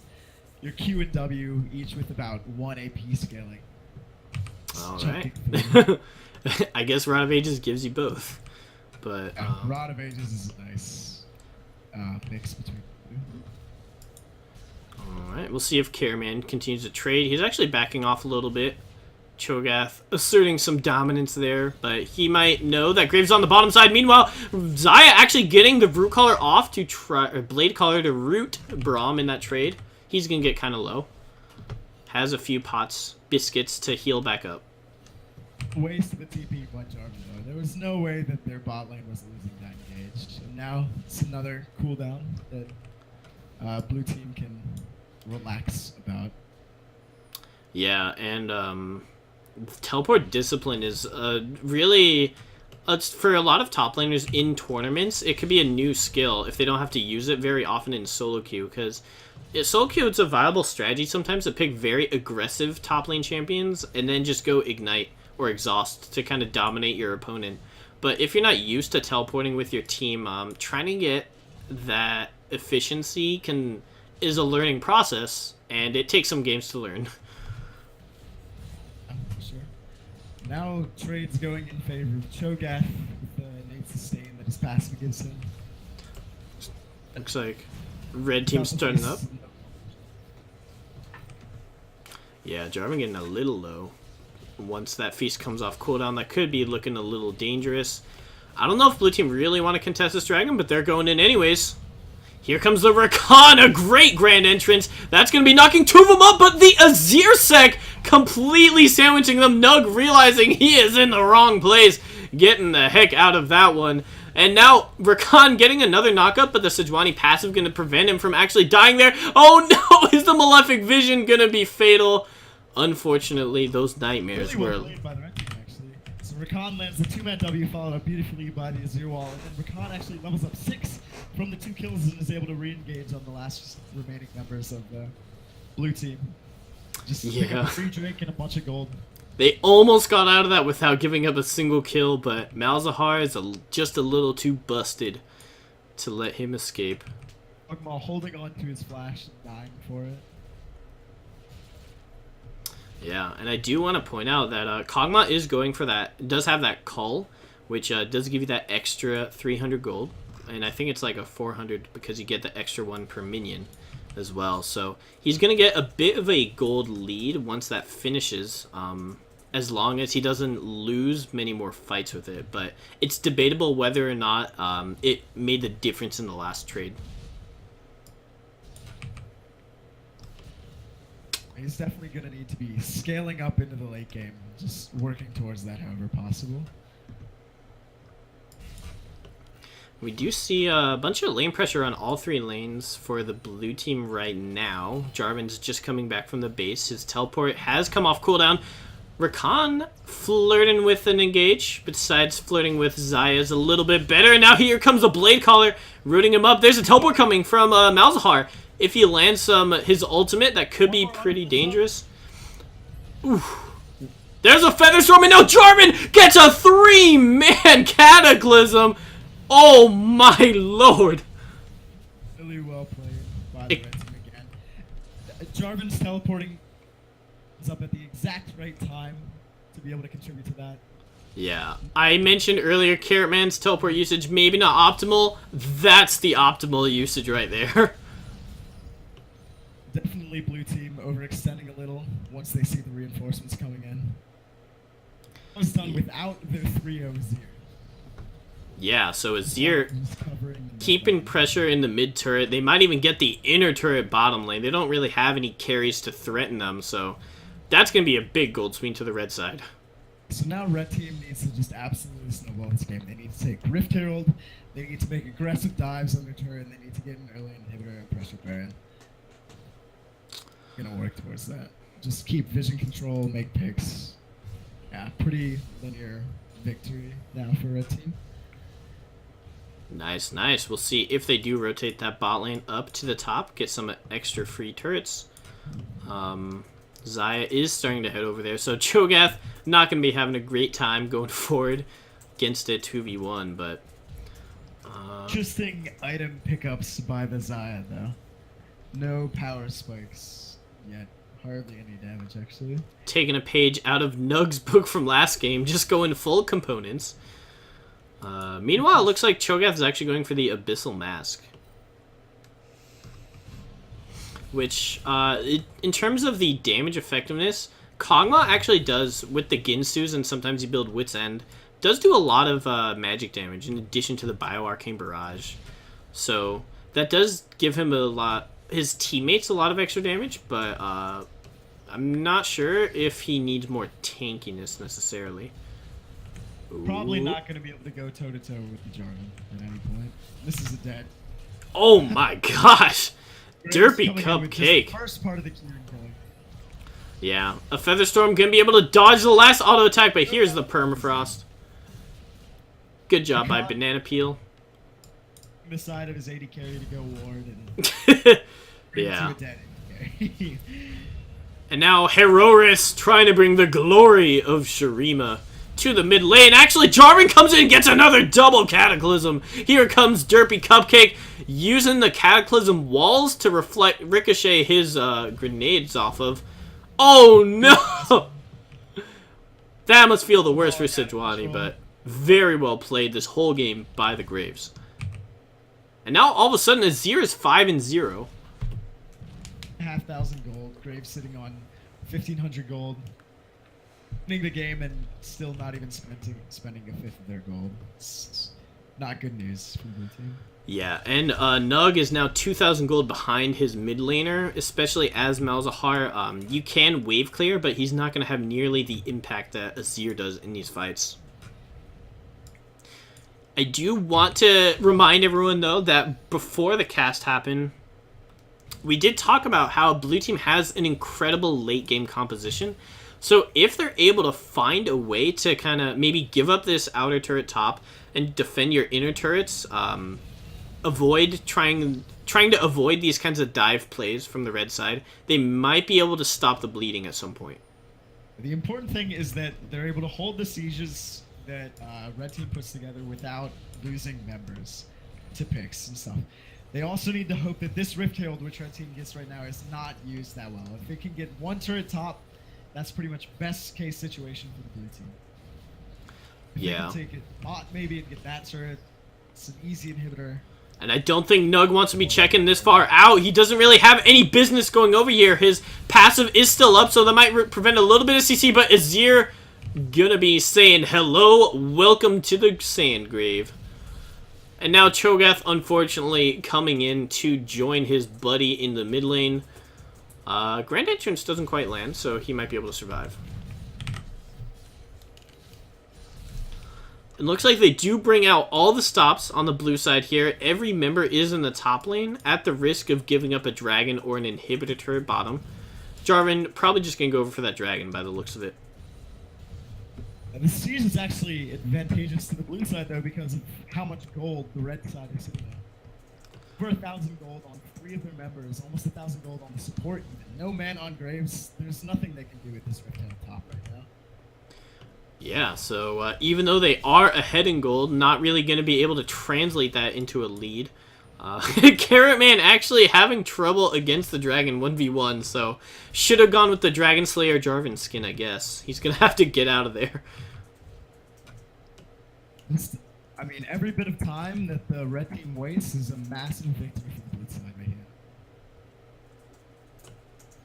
Yeah. They, they're just dropping the Rift Shield. They're just dropping it. I don't know what the exact timer is on when it expires, but a couple of the members from blue team are gone, so they might be able to get this turret at least. As I said, this is best case scenario. Yeah, looks like everyone's kind of leaving. Shelly gonna be joining the fishes, saying hi to Baron Nashor before he spawns. Kog'Maw can now buy his Ginsus. That's a massive power spike. If they can keep Kog'Maw alive, he will do damage to the red side. Yeah, and unfortunately, lock people down with Sejuani, Cho'Gath, and Braum, and let their Kog'Maw DPS. And unfortunately for Kog'Maw, he's not going to have the benefit of the Ardent that Xayah already has from her her boyfriend support, Rakan. So that's going to be an even bigger kind of pain point in this bottom lane matchup. And it looks like Braum is going for a Thorn Mail, maybe, as a first item. Do you know if the Thorn Mail affects Azir soldier attacks? Does not, I do not believe. Because they do not apply on-hit effects. I see. Seems like it makes sense. A good actual poke from Herois there, trying to get rid of that Malzahar passive, allowing them to engage on him if he sticks his neck out a little too far again.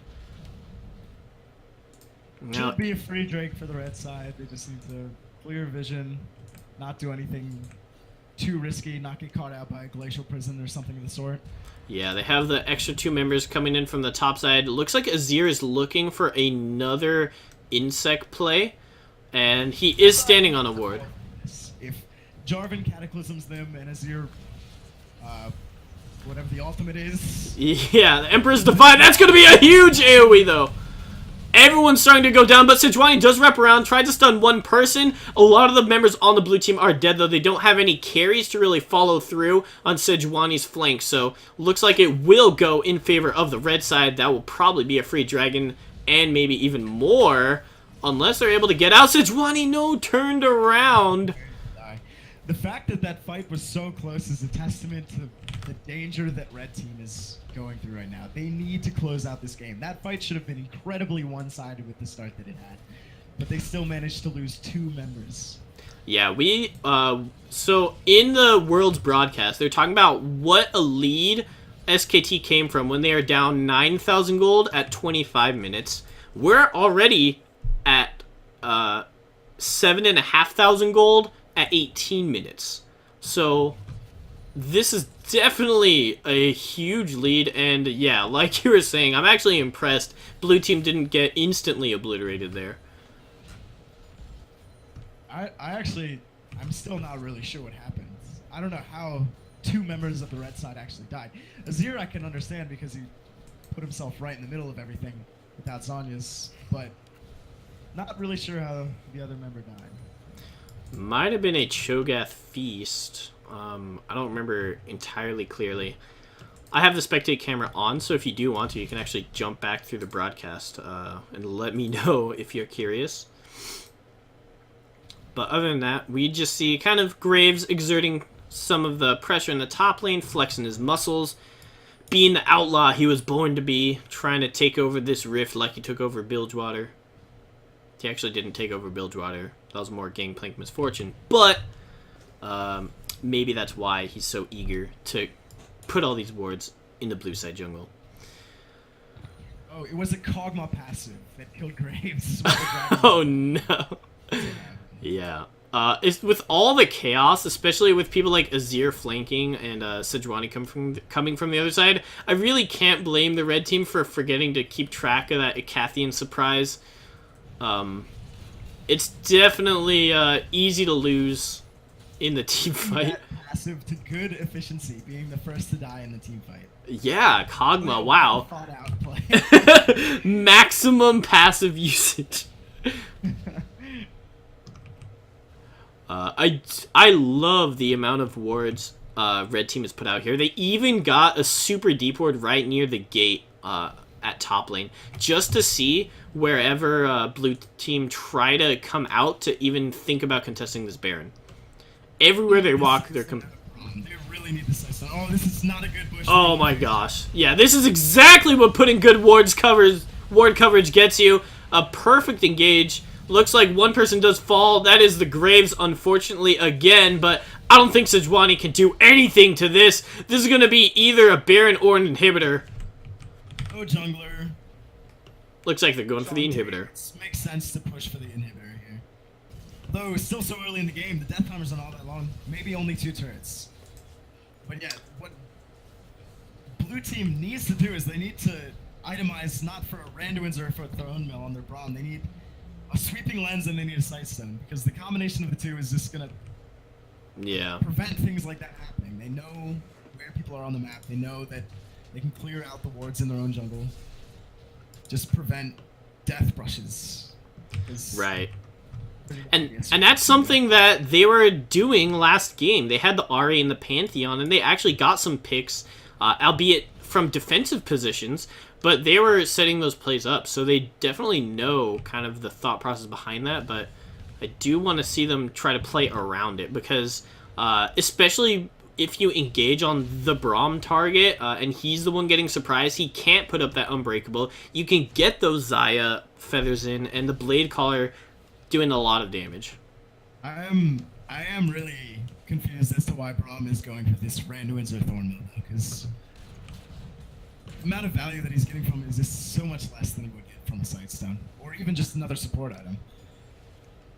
Yeah, particularly because the these Randuin and Thornmill, yes, they give you more stats usually than a lot of the support items, but they're so expensive, it just takes you forever to get them. You can see he's only halfway toward each item, and it's already 23 minutes. The red team is thinking about how to end the game, and he hasn't even begun to finish these. Or I guess he's beginning to. He's sitting on 1,000 gold right now, so he probably wants to go back and try to get that when he gets the opportunity. Randuins that he buys, but I hope it's not. Yeah, so we'll see what he decides to do going forward. Nug is going to get caught out here. He's actually going to get completely bursted. His ultimate interrupted. Xayah getting stunned out by the Sejuani, but a great Featherstorm at the last second.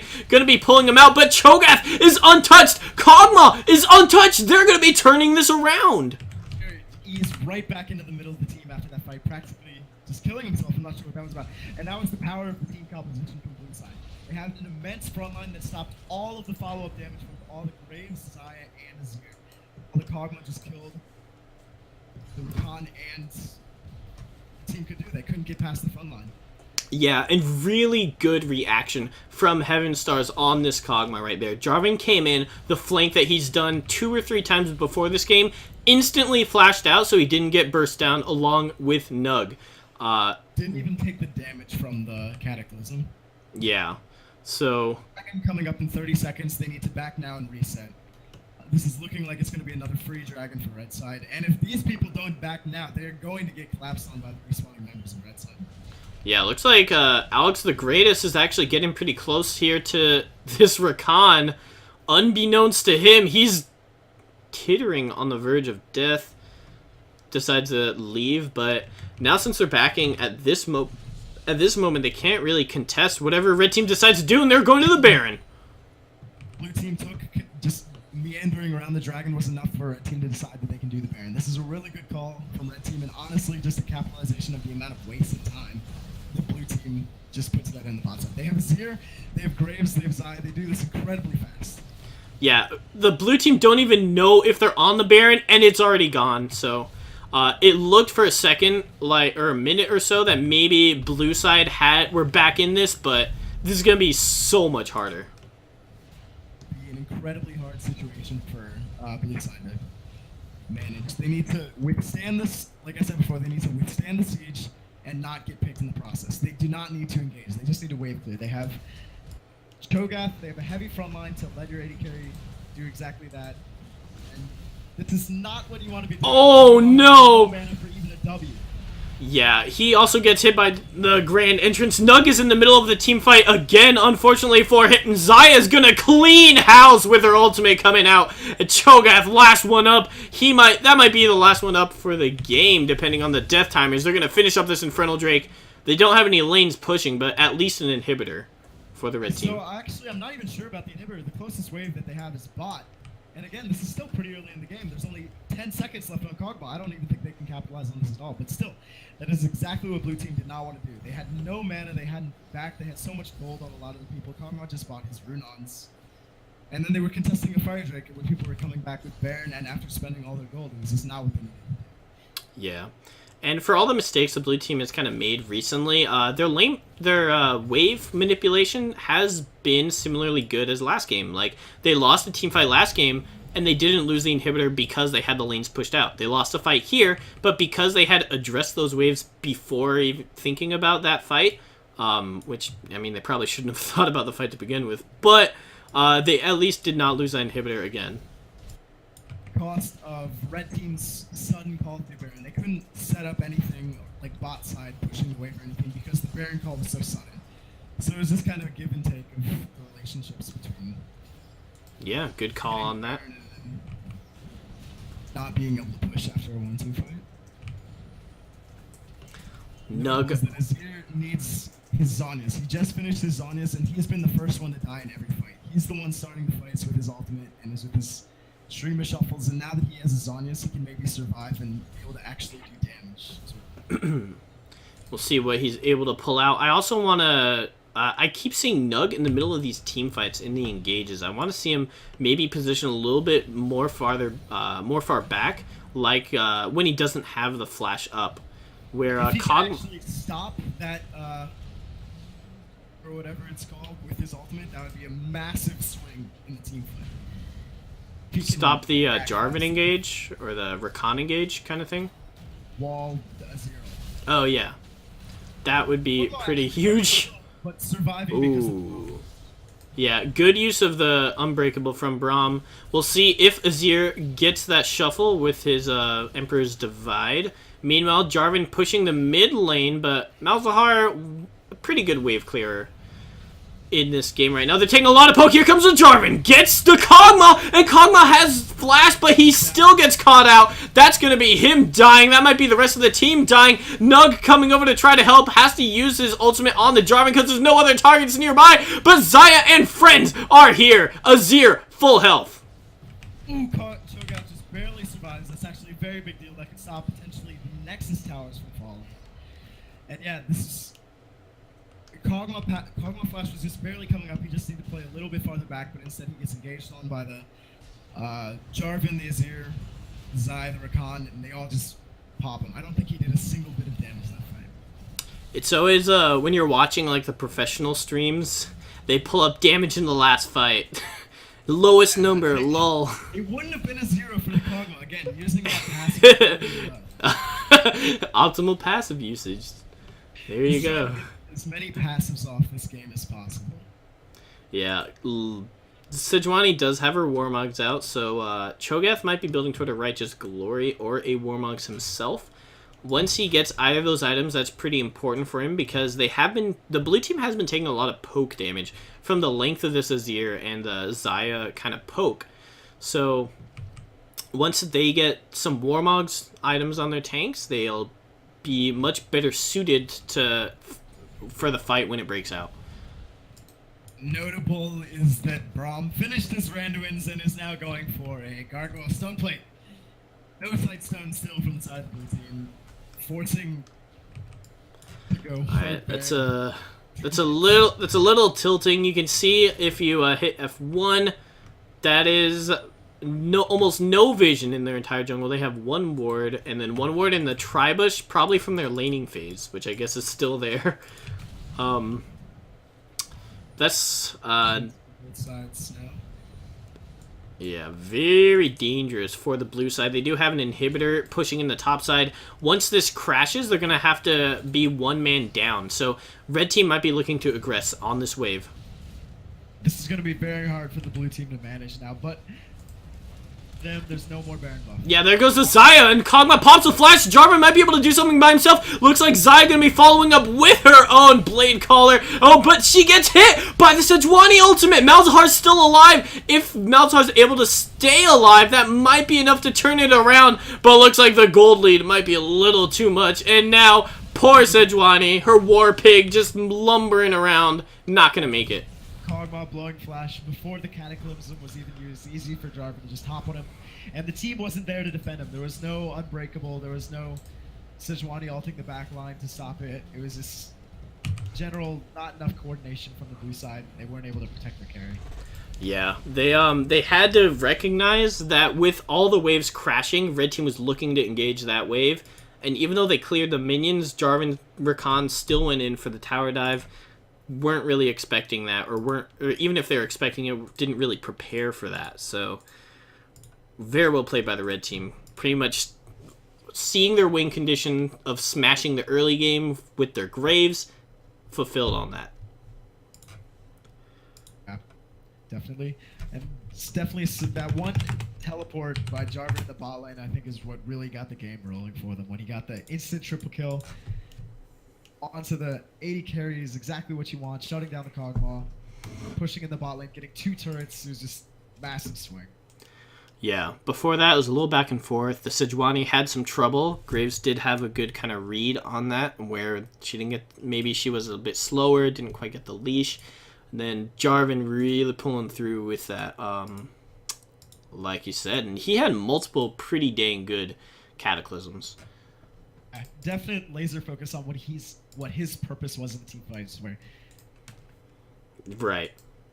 Kog'Maw, when his flash is down, and just hope your team follows up. And if they had a good enough communication, good enough follow-up, were able to do that pretty easily.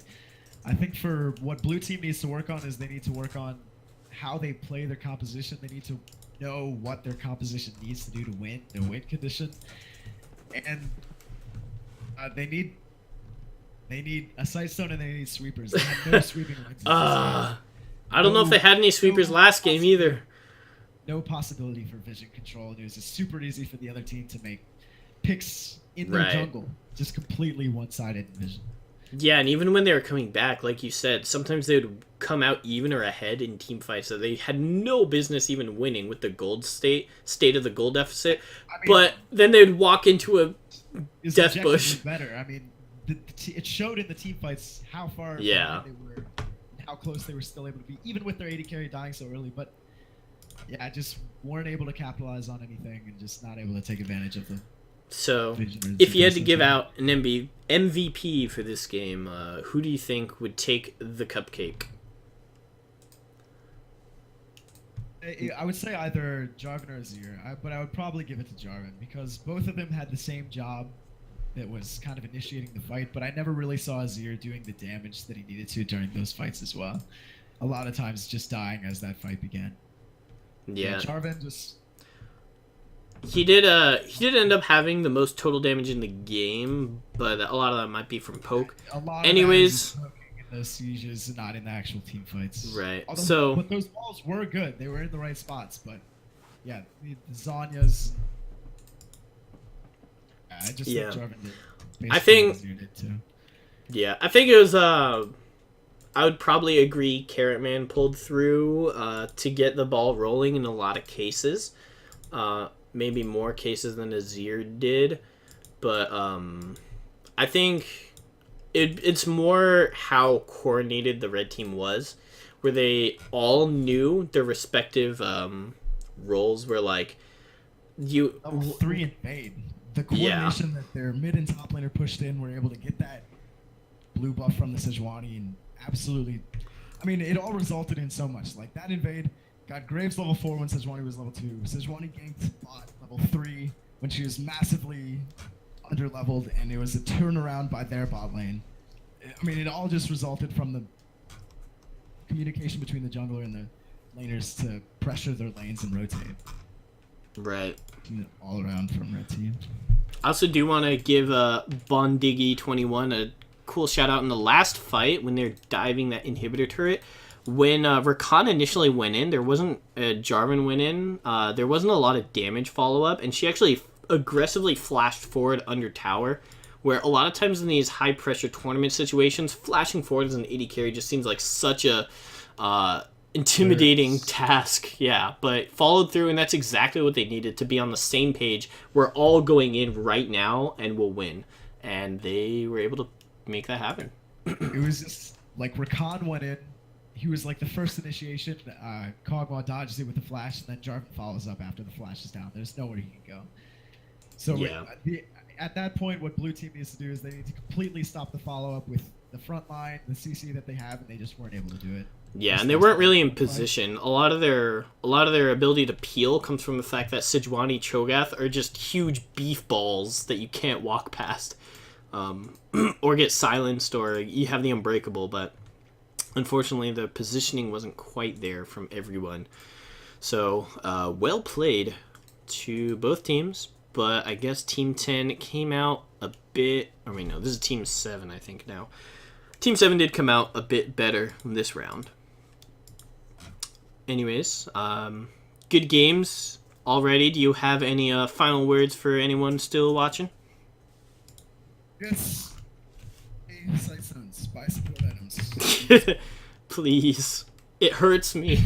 That's probably the most important thing to take from these games, is that vision control is always underrated. So, since like This is the team that wins. since Ardent meta lends itself to people are buying Ardent Sensor before Sightstone boots, it like triggers me when I have to do it. If I'm playing like Lulu, I'm like, this just feels so wrong. It's interesting, like the dichotomy that